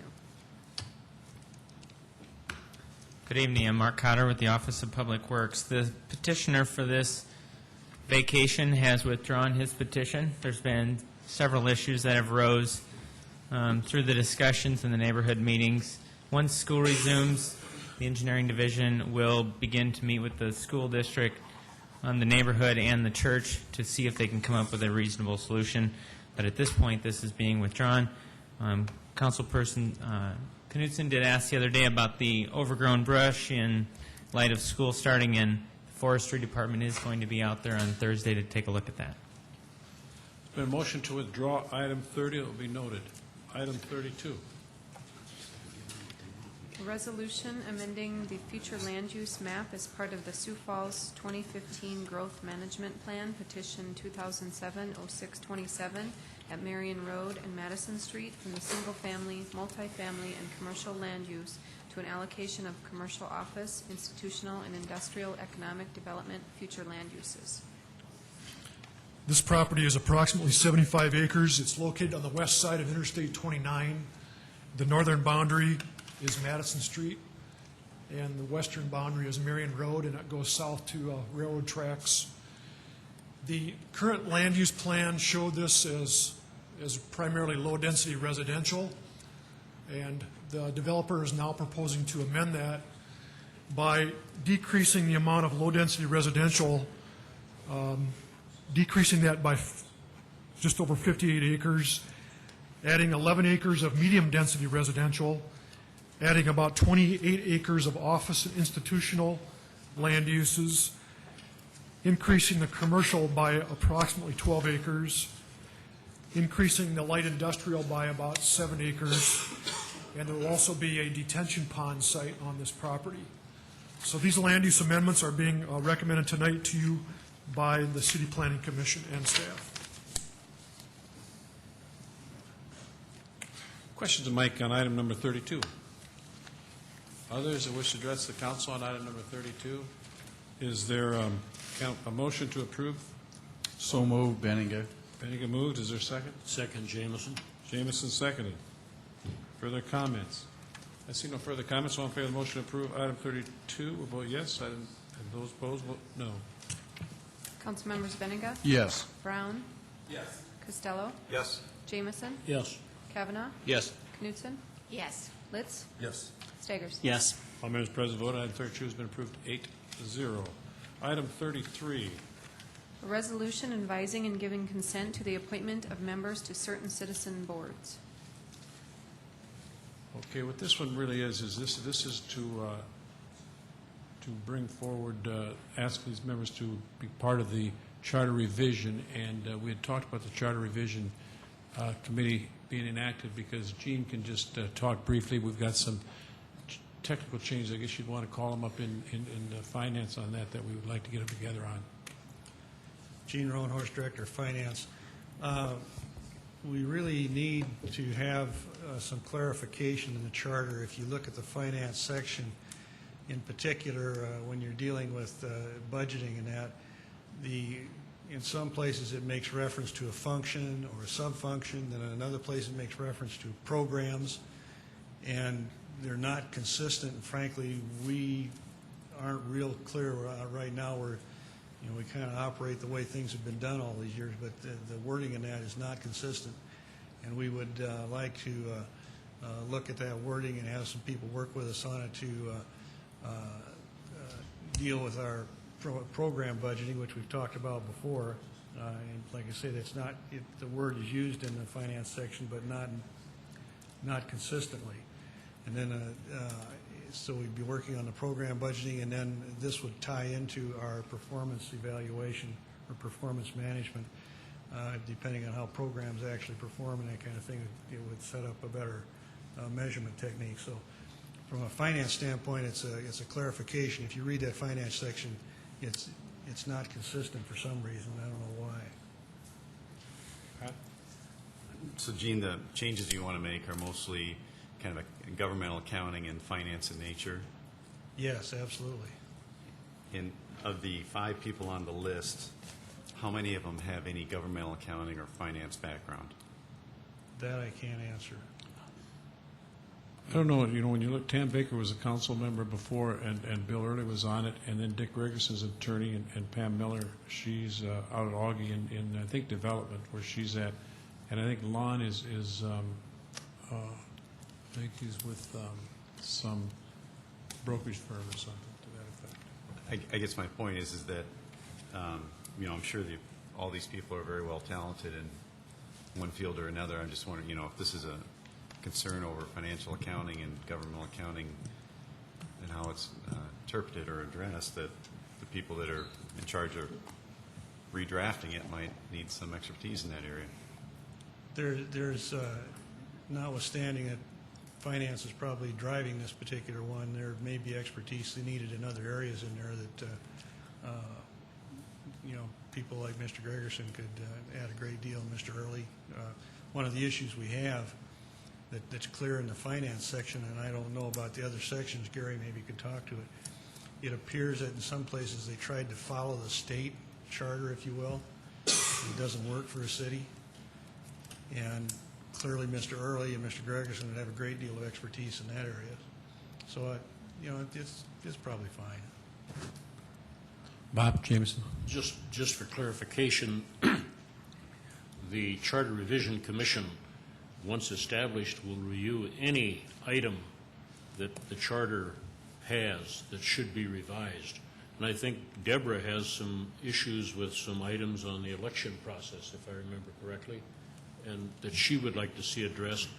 So the people that are on the commission need to have a broad knowledge of government and not necessarily in the finance field, because those will be addressed by the people who come before the commission to recommend the changes. So they only recommend then to put it to a vote of the public as to any changes to the charter. Kevin? Just to follow up on what Bob is saying, I applaud this effort to reappoint a Charter Revision Commission. As I understand it, we're supposed to always have one, and we've been without one for 3 years now. So my only quarrel is with the title of the resolution, and I think in the spirit of giving adequate public notice, we should have the title should reflect what in fact we're doing. We are appointing a Charter Revision Commission. It's not just an ordinary citizens board.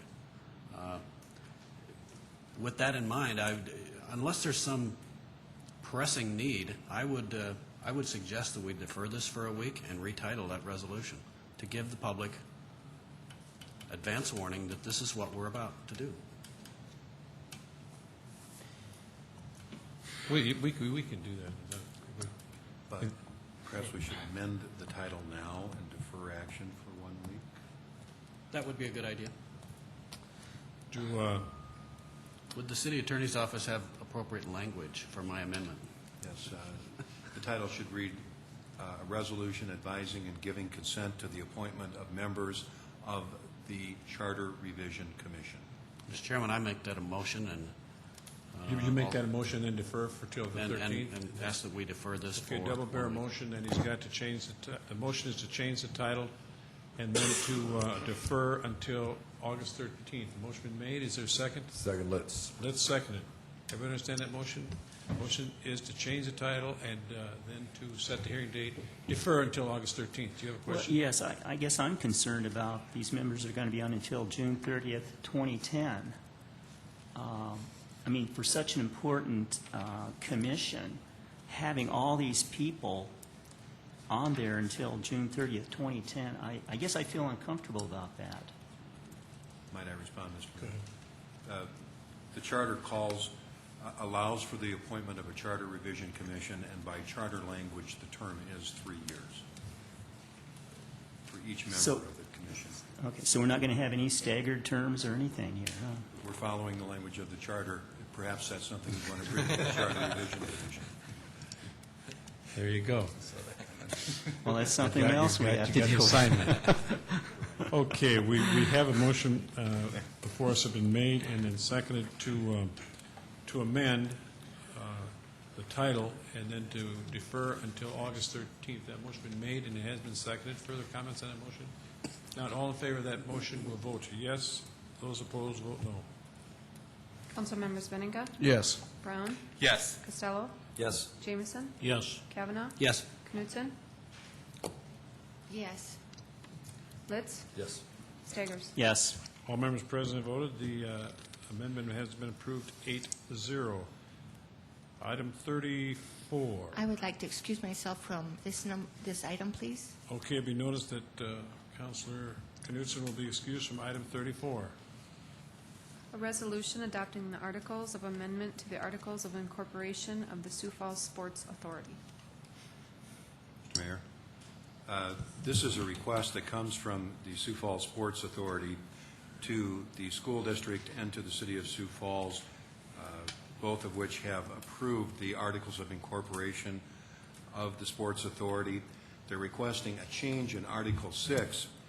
As Article 6 now stands, both the city has 5 members on the Sports Authority appointed by the mayor. The school board has 5 members appointed by the school board. It's silent as to what happens if one of those members is elected chair, because the chair of the Sports Authority then becomes non-voting except in the case of a tie. They're asking that the articles be amended to say that if either the city representative or the school district representative is elected chair, that a new position be created, the chair take the new position, creating a vacancy for either the city or the school board. That you'll find in Article 6, Section 8, A8. And they want to do is try to keep continuity into that sports authority. So is there any question, Bob Jameson? I guess the question really is, should the elected official ever be the chair of the sports authority?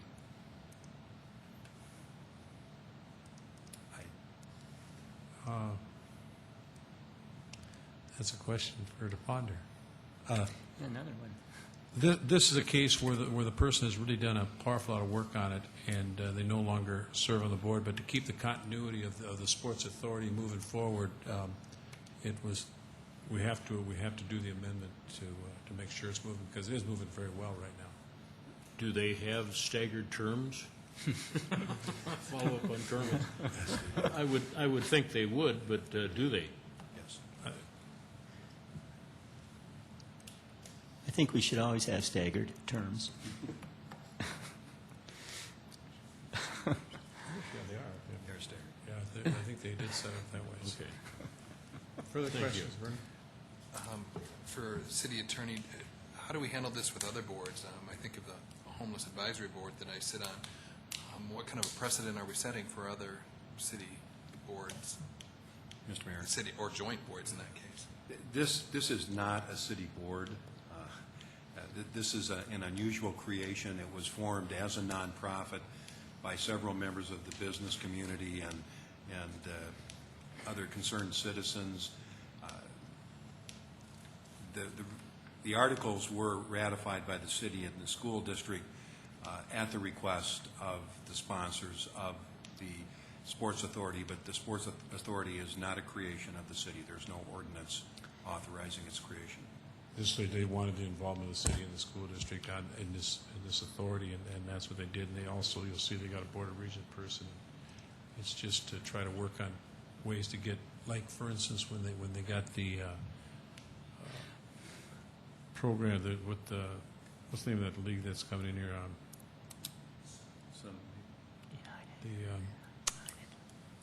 Well, the reason I asked the original question, the UDC has all elected officials, but the chair cannot be an elected official. He has to be an outside individual so that you don't have the voting problem for the elected officials. I don't know. It's just a question I ask that it should be looked at, I believe. Yeah, and I think as Gary said, it is more or less an outside really organization, but we've got participation on it, but it's really run by the Sports Authority, and it's just...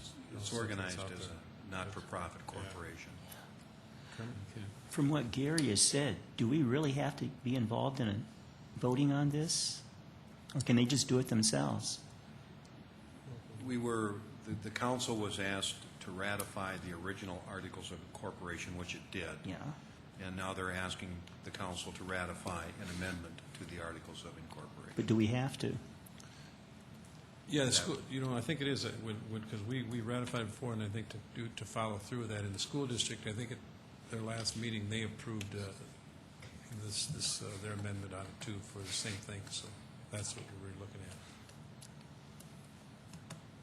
Other questions on item number 34?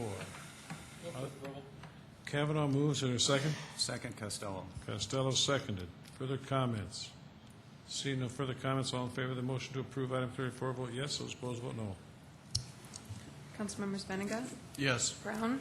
Yes. Costello? Yes. Jameson? Yes. Kavanaugh? Yes. Litz? Yes. Staggers? Yes. All members present voted. Item 34 has been approved 8-0. Item 35. A resolution to approve 2 historical markers on city property. Erica Beck, City Planning. I have 2 historic markers for your consideration this evening, one of which is for the Walner Gardens, which will be located in a portion of Yankton Trail Park. This marker was approved by both the Board of Historic Preservation as well as the Parks Board. The second marker is for the municipal airport and was approved by both the Board of Historic Preservation as well as the municipal airport. Have any questions? Questions on item 36? Others wish to address the council on item number 36. Motion by the council? Move to approve, Brown. Brown moves. Is there a second? Second, Jameson. Jameson seconded. Further comments? Seeing no further comments, all in favor of the motion to approve item 35, vote yes. Those opposed, vote no. Councilmembers Benega? Yes. Brown? Yes. Costello? Yes. Jameson? Yes. Kavanaugh? Yes. Knutson? Yes. Litz? Yes. Staggers? Yes. All members present voted. Item 35 has been approved 8-0. Item 36. A resolution including certain contiguous territory within the corporate limits of the city of Sioux Falls, South Dakota, 77th Street and Minnesota Avenue. Tonight, we have 2 petitions requesting annexation. This first one is in the northeast corner of 77th Street and Minnesota Avenue. It's approximately 2 acres in size, and the applicant is proposing to develop this into a future office use. Questions of Mike on item 36? Others who wish to address the council on item number 36? Is there a motion to approve? Move for approval, Benninger. Benninger moves. Second? Second, Litz. Let's second it. Further comments? See no further comments, all in favor of the motion to approve item 36, vote yes. Those opposed, vote no. Councilmembers Benega? Yes. Brown? Yes. Costello? Yes. Jameson? Yes. Kavanaugh? Yes. Knutson? Yes. Litz? Yes. Staggers? Yes. All members present voted. Item 36 has been approved 8-0. Item 37. A resolution including certain contiguous territory within the corporate limits of the city of Sioux Falls, South Dakota, Assam Arrowhead Parkway, and Highline Avenue. This is a petition by the property owner. It's a small parcel of about 2/10 of an acre, and it was being requested to be annexed so that it could be part of a future commercial development area. There's also a small island just to the east of this that's currently not in the city, and that's being negotiated for future right-of-way acquisition that will be part of the improvements to South Dakota Highway 42 and our new South Dakota 100. Questions of Mike on item 37? Bob, let's. Is that the place where the gray house that sells antiques, is that the property that you're talking about? That's the property that's currently not in the city. This property that you're being voting on tonight is vacant. It's next to it? Yes, it's just to the west of that. Further questions of Mike on item number 37? Others who wish to address the council on item 37? Is there a Move motion for by the approval. council? Jamison. Jamison moved. Is there a second? Second. Kavanaugh seconded. Further comments? Seeing no further comments, all in favor of the motion to approve item 37, vote yes. Those opposed, vote no. Councilmembers Benega? Yes. Brown? Yes. Costello? Yes. Jamison? Yes. Kavanaugh? Yes. Knutson? Yes. Litz? Yes. Staggers? Yes. All members present and voted. Item 37 has been approved 8-0. Item 38. A resolution authorizing the mayor to enter into an agreement between the City of Sioux Falls and Global Spectrum for the management of the convention center, along with authorizing the mayor to sign for limited purpose the contract between Global Spectrum and Ovations Food Services, LP, to provide concessions and catering at the convention center. Mr. Mayor. Yes. Before the council is a resolution which would effectuate something that's been in the works now for several months. In May of this year, a group organized under the administration reviewed RFPs for management of the convention center, and a result of that review was that the recommendation, I should say, that the management be awarded to Global Spectrum, which is a company you're well aware of, headquartering out of Philadelphia. Since that time, there has been much discussion and hard work that has culminated finally in the agreements that are before the council now. There are two agreements. The first one would be the agreement for the management of the convention center between the City of Sioux Falls and Global Spectrum. That is the base management document. If the council passes the resolution, you would authorize the mayor to sign that particular agreement ratifying all of its terms and conditions. Attached to the management agreement is the agreement between Global Spectrum and its catering company, Ovation. The city is asked to sign that in a limited purpose. The city's only purpose for signing that agreement, the mayor's only being asked to ratify one provision in that contract that says that if for any reason Global Spectrum is no longer the convention center manager, that Ovation will have the right to market that liquor license. However, it's a specialty liquor license. It's for a convention center. Its only market would be to the new operator of the convention center. The city is simply saying that we will guarantee that when that license is sold, it will not be sold for less than $155,000, so that Ovation would not lose anything through the ownership of the liquor license. We have three representatives of Global Spectrum here today to answer any questions you might have. I will go through the management contract very quickly. Conceptually, it's fairly lengthy, and answer then any questions you have about the contract. I think the important thing to remember about the management agreement is that pursuant to the terms of this agreement, the city agrees to pay 100% of the operating expenses of the convention center. Also, the city is agreeing to pay a management fee to Global Spectrum. That management fee will eventually be $12,000 a month, and is also agreeing to pay an incentive management fee that, if benchmarks are met, could be equal to an additional 20% of that original management fee. In return for the payments that the city guarantees, Global is going to manage the convention center using its national expertise and pay to the city 100% of the rent from the rooms and 30% roughly, of the revenues generated from the sale of food and beverage, and then there are some other fees. The whole purpose of this agreement is to arrive at a point in time, hopefully sometime in the not too distant future, where the monies that are deposited into the operating account will actually balance with the expenditures for the management of the convention center. This year, that deficit was in excess of $600,000 and going up. We're hopeful that through this management agreement, we will not only have good professional management of the convention center, but have a center that breaks even on the operational side or close to it. Perhaps it's best now just to answer any questions that might come from the council. Questions? I have several questions. Actually, I've struggled more with this topic than some recently, and I think partially it's because I just don't have any background in running convention centers. But anyway, my first question is it typical in the industry to have this index factor in contracts? Is that normal? Incentive? Yes, it is. And frankly, the proposals that we received through the RFP all did have incentives attached to them. Thank you. And may I ask a couple You more bet. questions?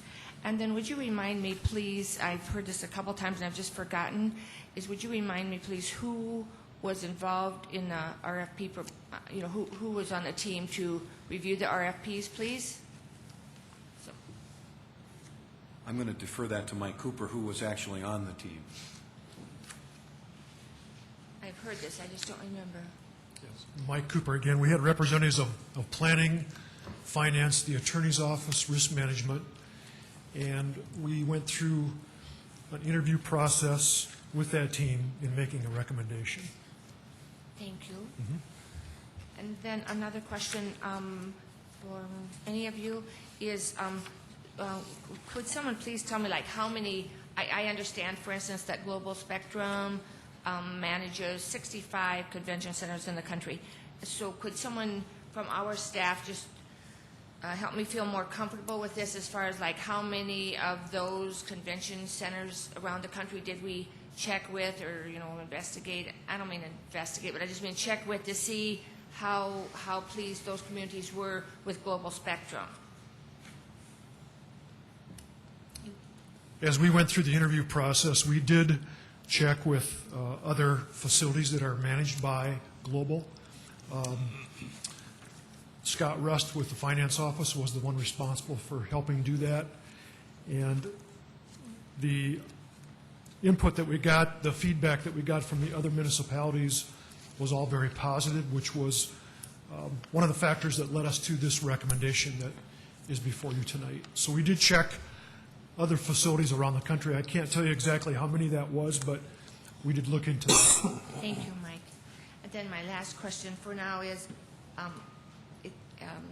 this is probably a little bit harder question for everyone, is I just, by Friday of last week, I just was still struggling so much with this topic that the thought even occurred to me that I was wondering if it would be more responsible for us to consider something that is not traditionally done, which obviously would not, it's not traditionally done, but I was wondering if we'd ever considered a one-year approval process, a one-year contract, with the idea just to get a little bit more comfortable with a new entity, and two, with the idea that, there's,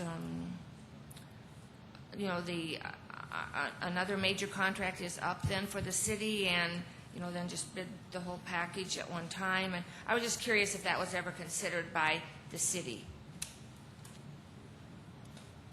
Mr. Mayor?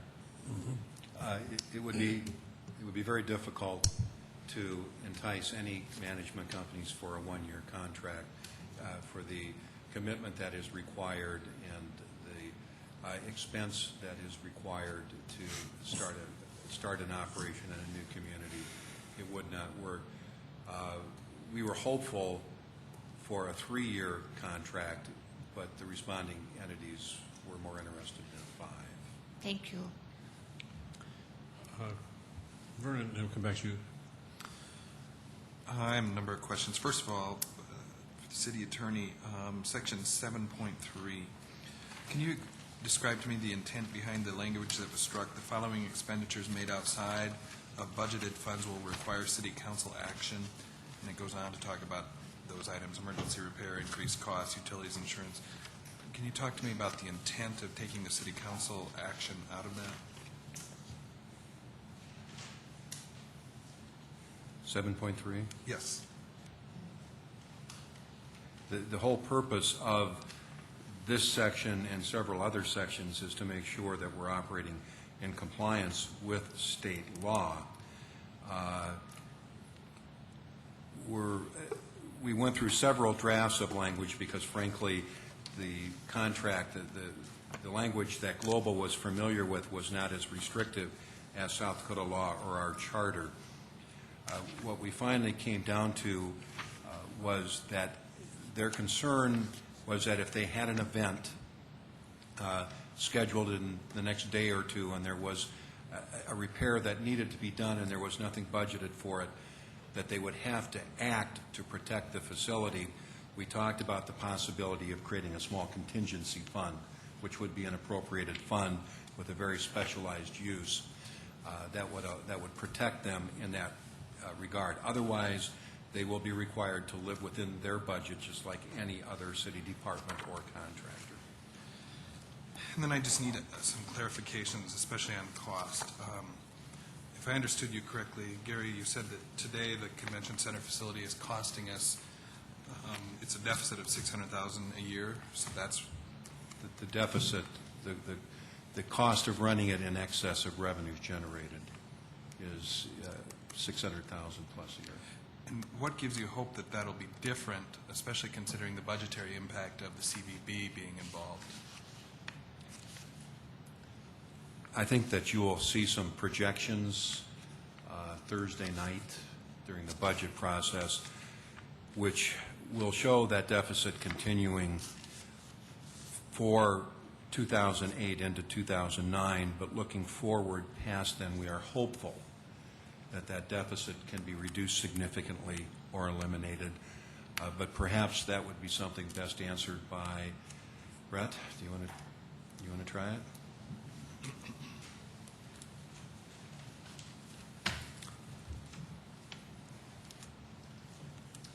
Hi, Brett Mitchell. I'm Vice President, Convention Center Operations with Global Spectrum. Thank you for allowing us to be here. To answer your question, we have experience in other facilities in the Midwest. What we understand so far of this market, we certainly believe that we can perform as we have in other facilities in the Midwest, and we've very rarely run deficits over $500,000 in those facilities.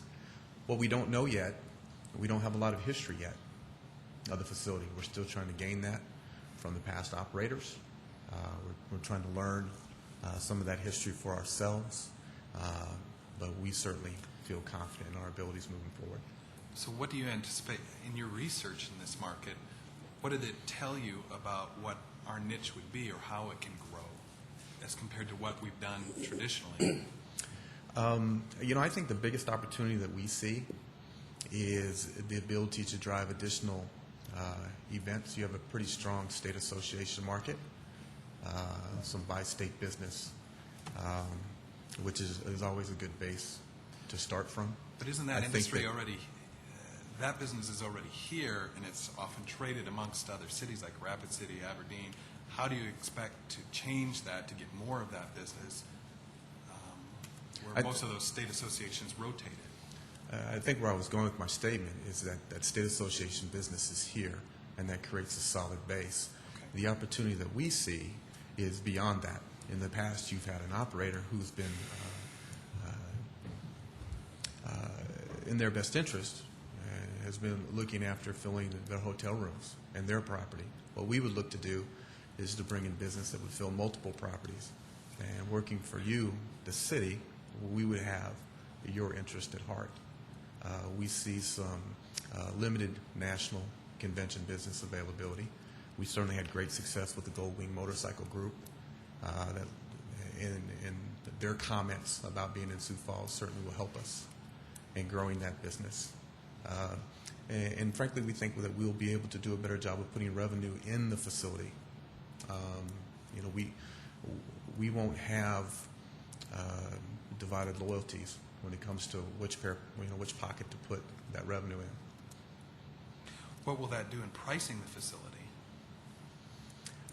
Our revenue management strategies, what we look to do is we take advantage from a pricing standpoint of the premium times of the year, those peaks, that peak season, and you'll probably see reduced rates from historical rates in the lower season as we try to drive business and grow volume.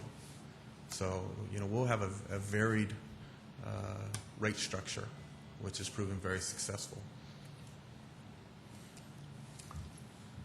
Thank you. Further questions, Kermit? Yes, I have a number of questions. Just to clarify, the minimum that Global Spectrum can get for managing this, the very minimum, is at $144,000 a year. Is that correct? I would defer to the language in the contract. I don't know it off the top of my head. I apologize. That is correct. Correct. And how does that compare with Hammond's? What was the minimum that Hammond's could get? Actually, Hammond's contract was much different than this. There was no management fee per se, if I recall correctly. They kept the vast majority of the revenue for themselves in lieu of a management fee. May I introduce myself? I'm Frank Russo with Global Spectrum. I just want to correct something. It's an important issue. The minimum that we can make is $108,000. There's a super or deferred. Our management fee is broken down into two parts. Okay. The total management fee is $108,000 guaranteed, and the balance up to the $144,000 is deferred if we hit a super benchmark. So we're working for $9,000 a month. Okay, And so if I may, Councilman Brown, point out one thing to you, that if we didn't exceed the current level of annual gross food and beverage sales, if it's just $2 million for us like it was for Hammond's, that you would get 30% of $2 million as opposed to $80,000 of the $2 million. There's a significant difference right there falling to the bottom line. So sorry to interrupt. Go ahead, Kermit. Okay, yeah, so now, okay, the very minimum you will receive is $108,000, and then through incentive, $144,000. Okay, now, on the food, so we get 100% of the food? Can you clarify this a little more? And 100% of the rooms? I heard that statement made. We have been given authorization to hire a sister company of Comcast Spectacor, our parent company, Ovations Food Services, and they are going to give you 30% of gross revenue. So you're guaranteed a 30% commission. And you are getting about a 5% commission. So this... I guess I'm wondering, we're paying all operating expenses. Why aren't we getting 100% revenue? Because Ovations is making a capital investment. Okay. It's a third-party subcontract. Sure. So their 30% commission, in fact, is your operating revenue. You don't have the responsibility for the food and beverage expenses. That's being borne by, Ovations. Okay, so I just want to make sure. The So food, the they're only- going to buy the food? Ovations? It's going to buy the food. Okay. They'll pay for the labor, they'll buy the food, they'll pay the miscellaneous expenses, and whether or not they make money, you will get 30% of gross revenue, win, lose, or draw. Then the rooms, we get 100% on the rooms, is that right? You get 100% of all rental income from the halls, the banquet hall, and the meeting rooms, correct? Okay. And then also, too, what is the projected deficit this year from the, that we're projecting for this year for the convention center?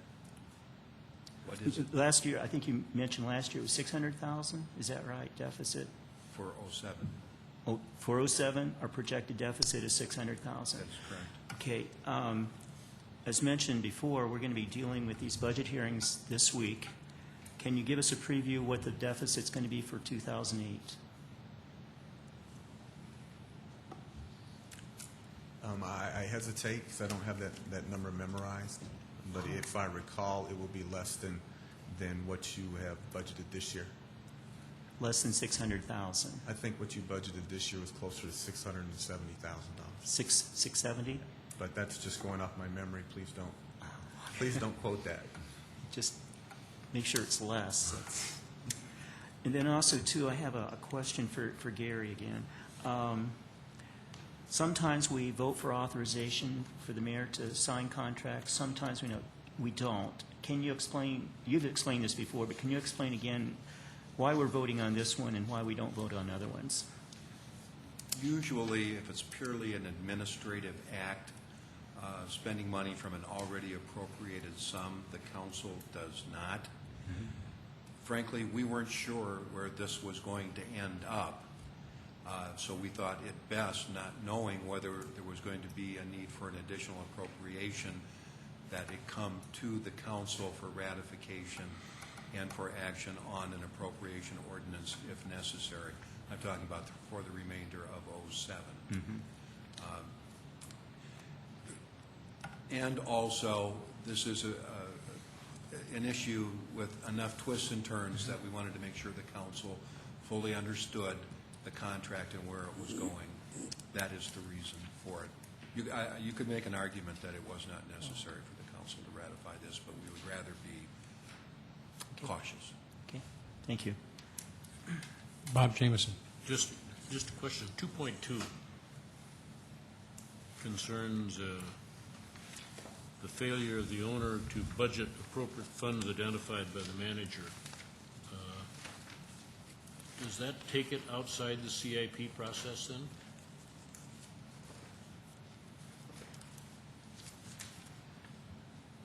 No, this is actually, what this section does with the new language that's added, the manager is making some warranties in this contract of how they are going to operate the convention center. But this says if the manager comes to us and says, we need X number of dollars to perform our duties satisfactorily, and if the council says, no, we aren't going to give it to you, then their warranties are lessened. They're given because they told us they needed it and because it was not appropriated, then we aren't going to hold them to strict compliance with the standard that they're telling us they cannot meet. Further questions? Kevin? I have a number of questions. I'll just ask them, and whoever feels they can appropriately answer them, feel free. Fixed management fee. We talked about the $12,000 per month, 25% being withheld till the end of the year. What's your vision? According to this contract, this agreement, that benchmark has not been set yet. That will be negotiated at the end of the second year, which I assume would be somewhere toward the end of '08?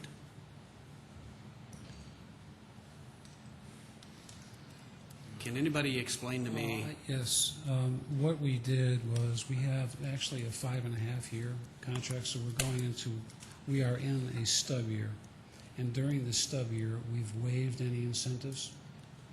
And sometime prior or after we submit our budget for 2008, but before we get into that year too far, we've agreed that we will set benchmarks acceptable to the city so that the city feels that incentive income to Global Spectrum represents an improvement over your expectations, and it's not automatic.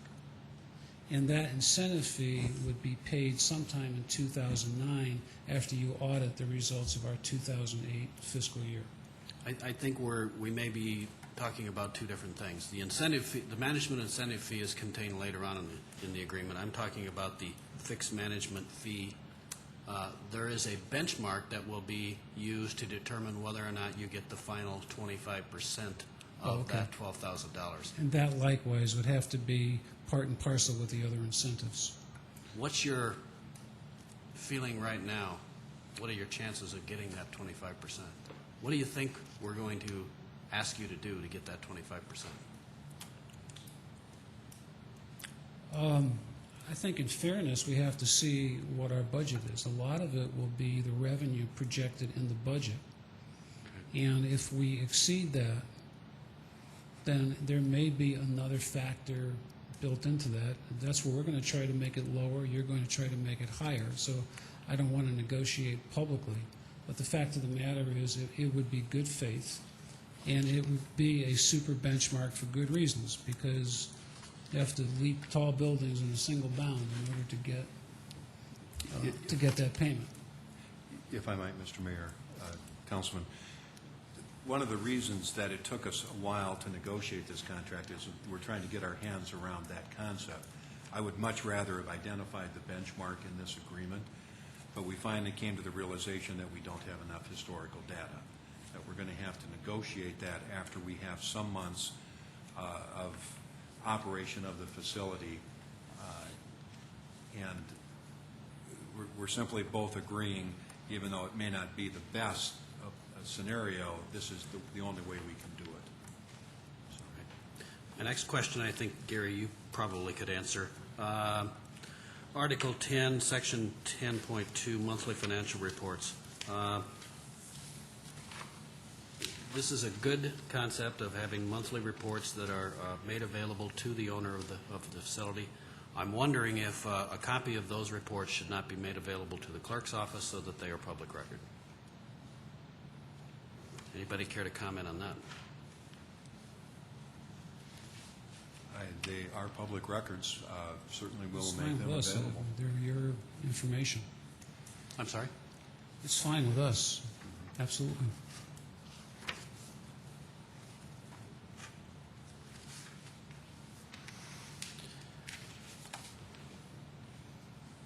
Incentive benchmark. Would you like to take a crack at explaining how that works? And I understand that's something that will be determined later, correct? So you will be earning $9,000 a month with the possibility of increasing that to $12,000, and then there will be over and above that an incentive. Okay? Can you explain a little bit about that? Yeah, the incentive, first of all, has to comply with the IRS Revenue Procedure 97-13, which governs facilities that were built with tax-exempt bonds. So there's a very prescribed means by which we determine that incentive. And that incentive language says that you could either earn money by increasing revenue over a benchmark or decreasing expenditures, but not both. That we can't be incentivized by improving net operating surplus or decreasing net operating losses.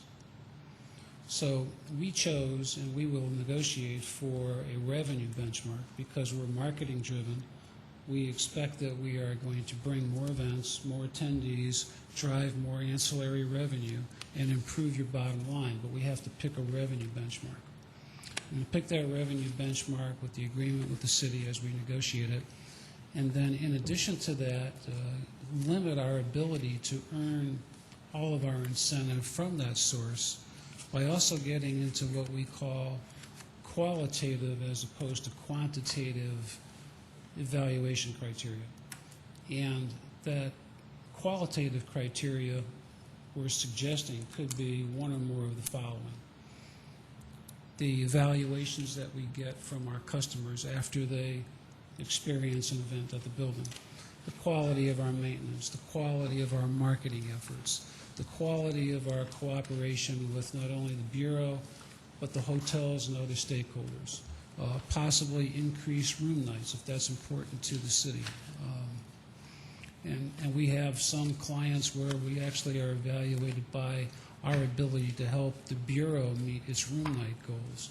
So it really begins to get down to the serious discussion, which I don't think has occurred yet, of how you want that convention center operated and what you want it to produce for your city. and how bottom-line focused it's going to be versus economic impact focus it's going to be. And those are the kinds of discussions we're prepared to have, to show you examples that we have with other cities, and really make it in your best interest. We want to exceed your expectations. Exhibit D is to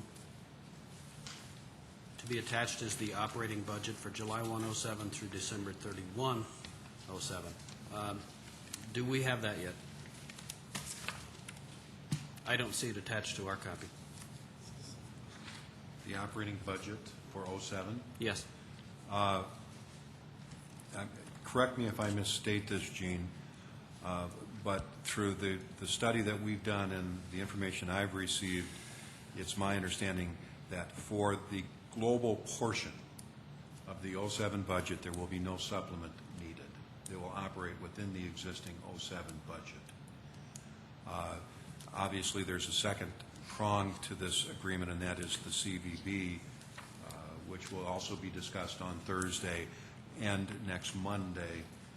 My understanding is that as things sit now, although they're somewhat fluid, there may be a request for $75,000 supplement to the convention center budget for '07 to fund in part the hiring of 2 new salespeople, but that will be presented to you as part of the process. Okay. And if I could, Mr. Chair, one final question. With regard to the ovations, I believe it's Article 9, licenses and taxes. And Gary, you made reference to this. It's in section 9(1)(b). Ovations shall bear the cost of the liquor license. At the end of the term, Ovations may sell the liquor license on the open market, and as between the city and Ovations, Ovations shall be entitled to retain for its own account 100% of the revenue from such sale.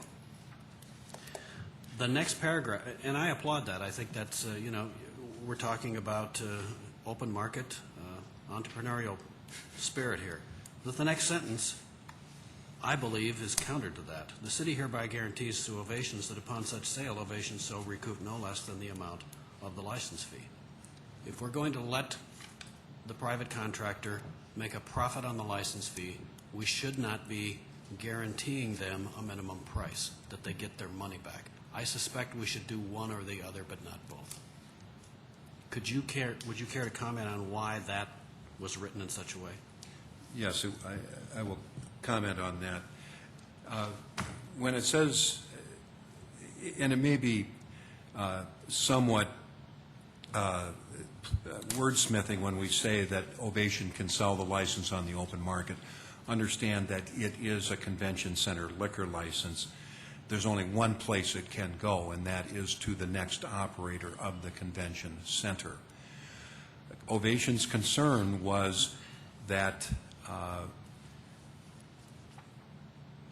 they, as a company, do not control what happens with the city's policy regarding liquor licenses.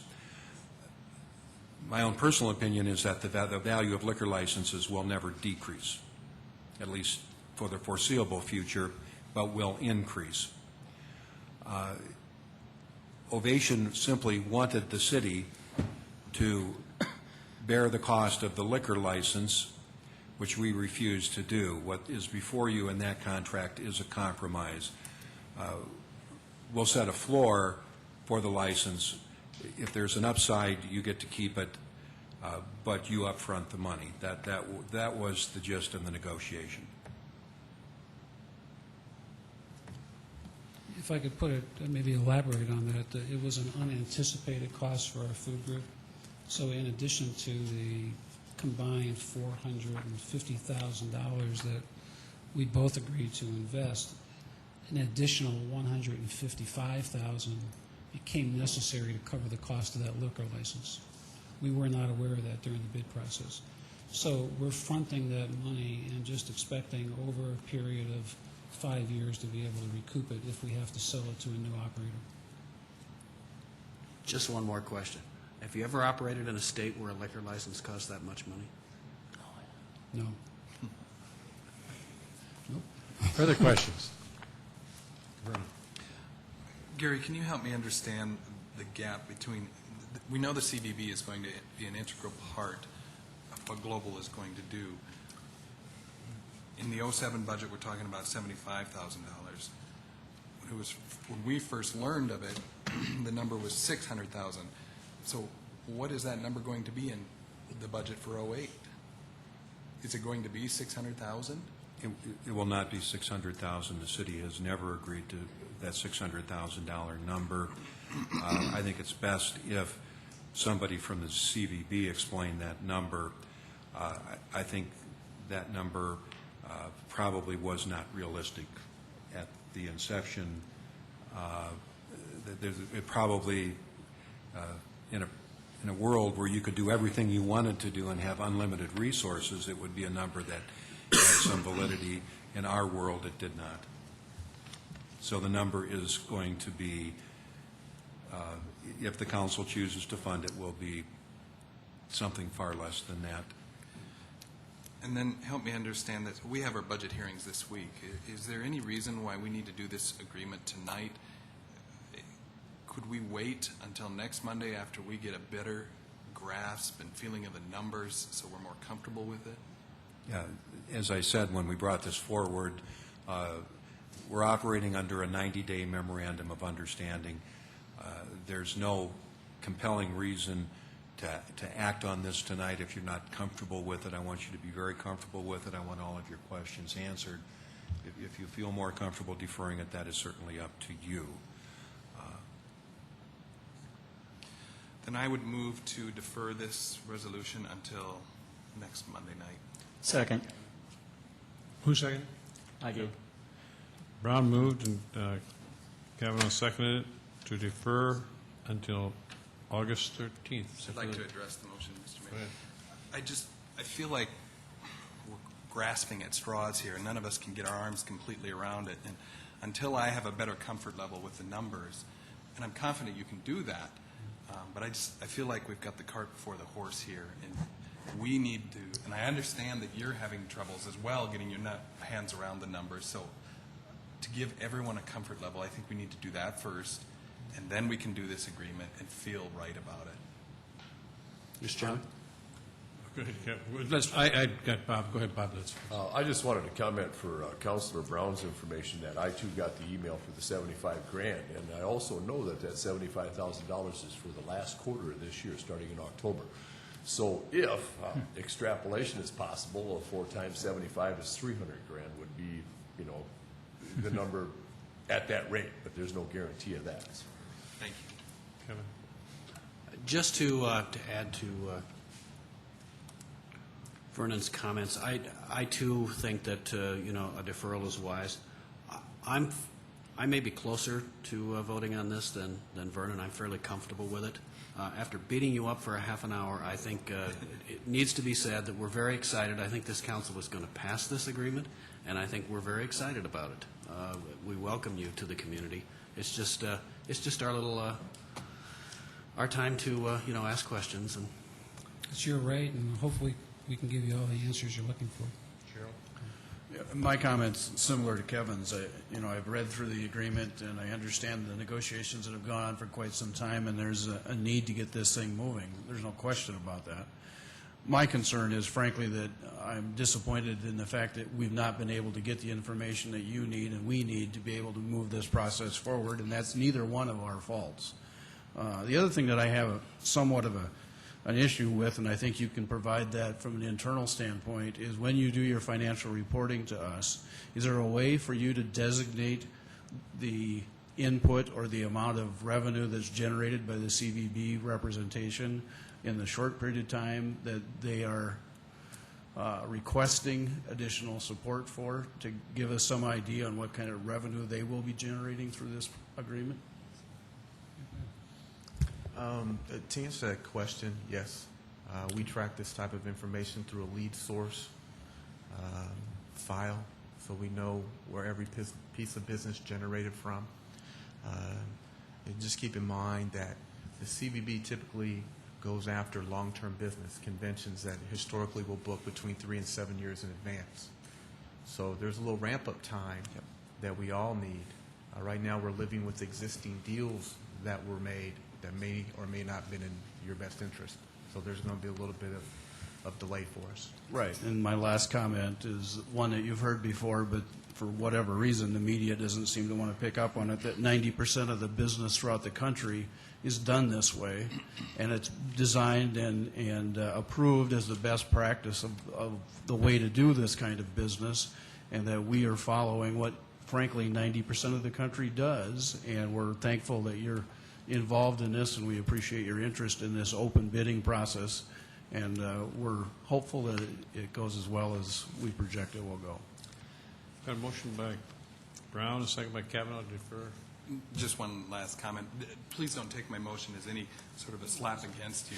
It's more a comfort level. In fact, I've been very impressed with Scott Kavanaugh, despite his last name, but he's been a very We well. wanted to make an appeal. We got a motion to defer. What, Bob Jameson? Just a quick comment. Before he buys a house. Right? Please. Just a quick comment. In the table of contents, there's an error between 6.3 and 6.4. So you might look at that. There is, one of them is missing. We'll correct that. Thank you for bringing that to our attention. Kermit? Yeah, I was just wondering, next week when we deal with this again, if somebody could answer a question I've asked a number of times when we had our one-on-one meetings and we were asking different things, about the amount of money that Hammond's, the cost for Hammond's to operate, the long-term and short-term convention business, and then how much it's going to be for Global Spectrum and CVB to do that, so we can get a real comparison. I don't know that I'll or will be able to answer that question because the first half of it, as you know, the hotel had a 4% fee tacked onto all their rooms, and we don't have access to that information.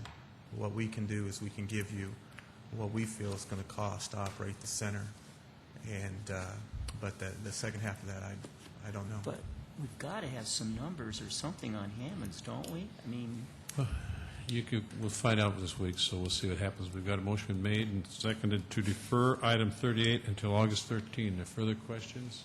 Not all in favor of the motion to defer will vote yes. Those opposed vote no. Councilmembers Benninga? Yes. Brown? Yes. Costello? Yes. Jameson? Yes. Kavanaugh? Yes. Knudsen? Yes. Litz? Yes. Staggers? yes. All members present have voted. Item 38 has been deferred until August 13th. Let's go to August 39.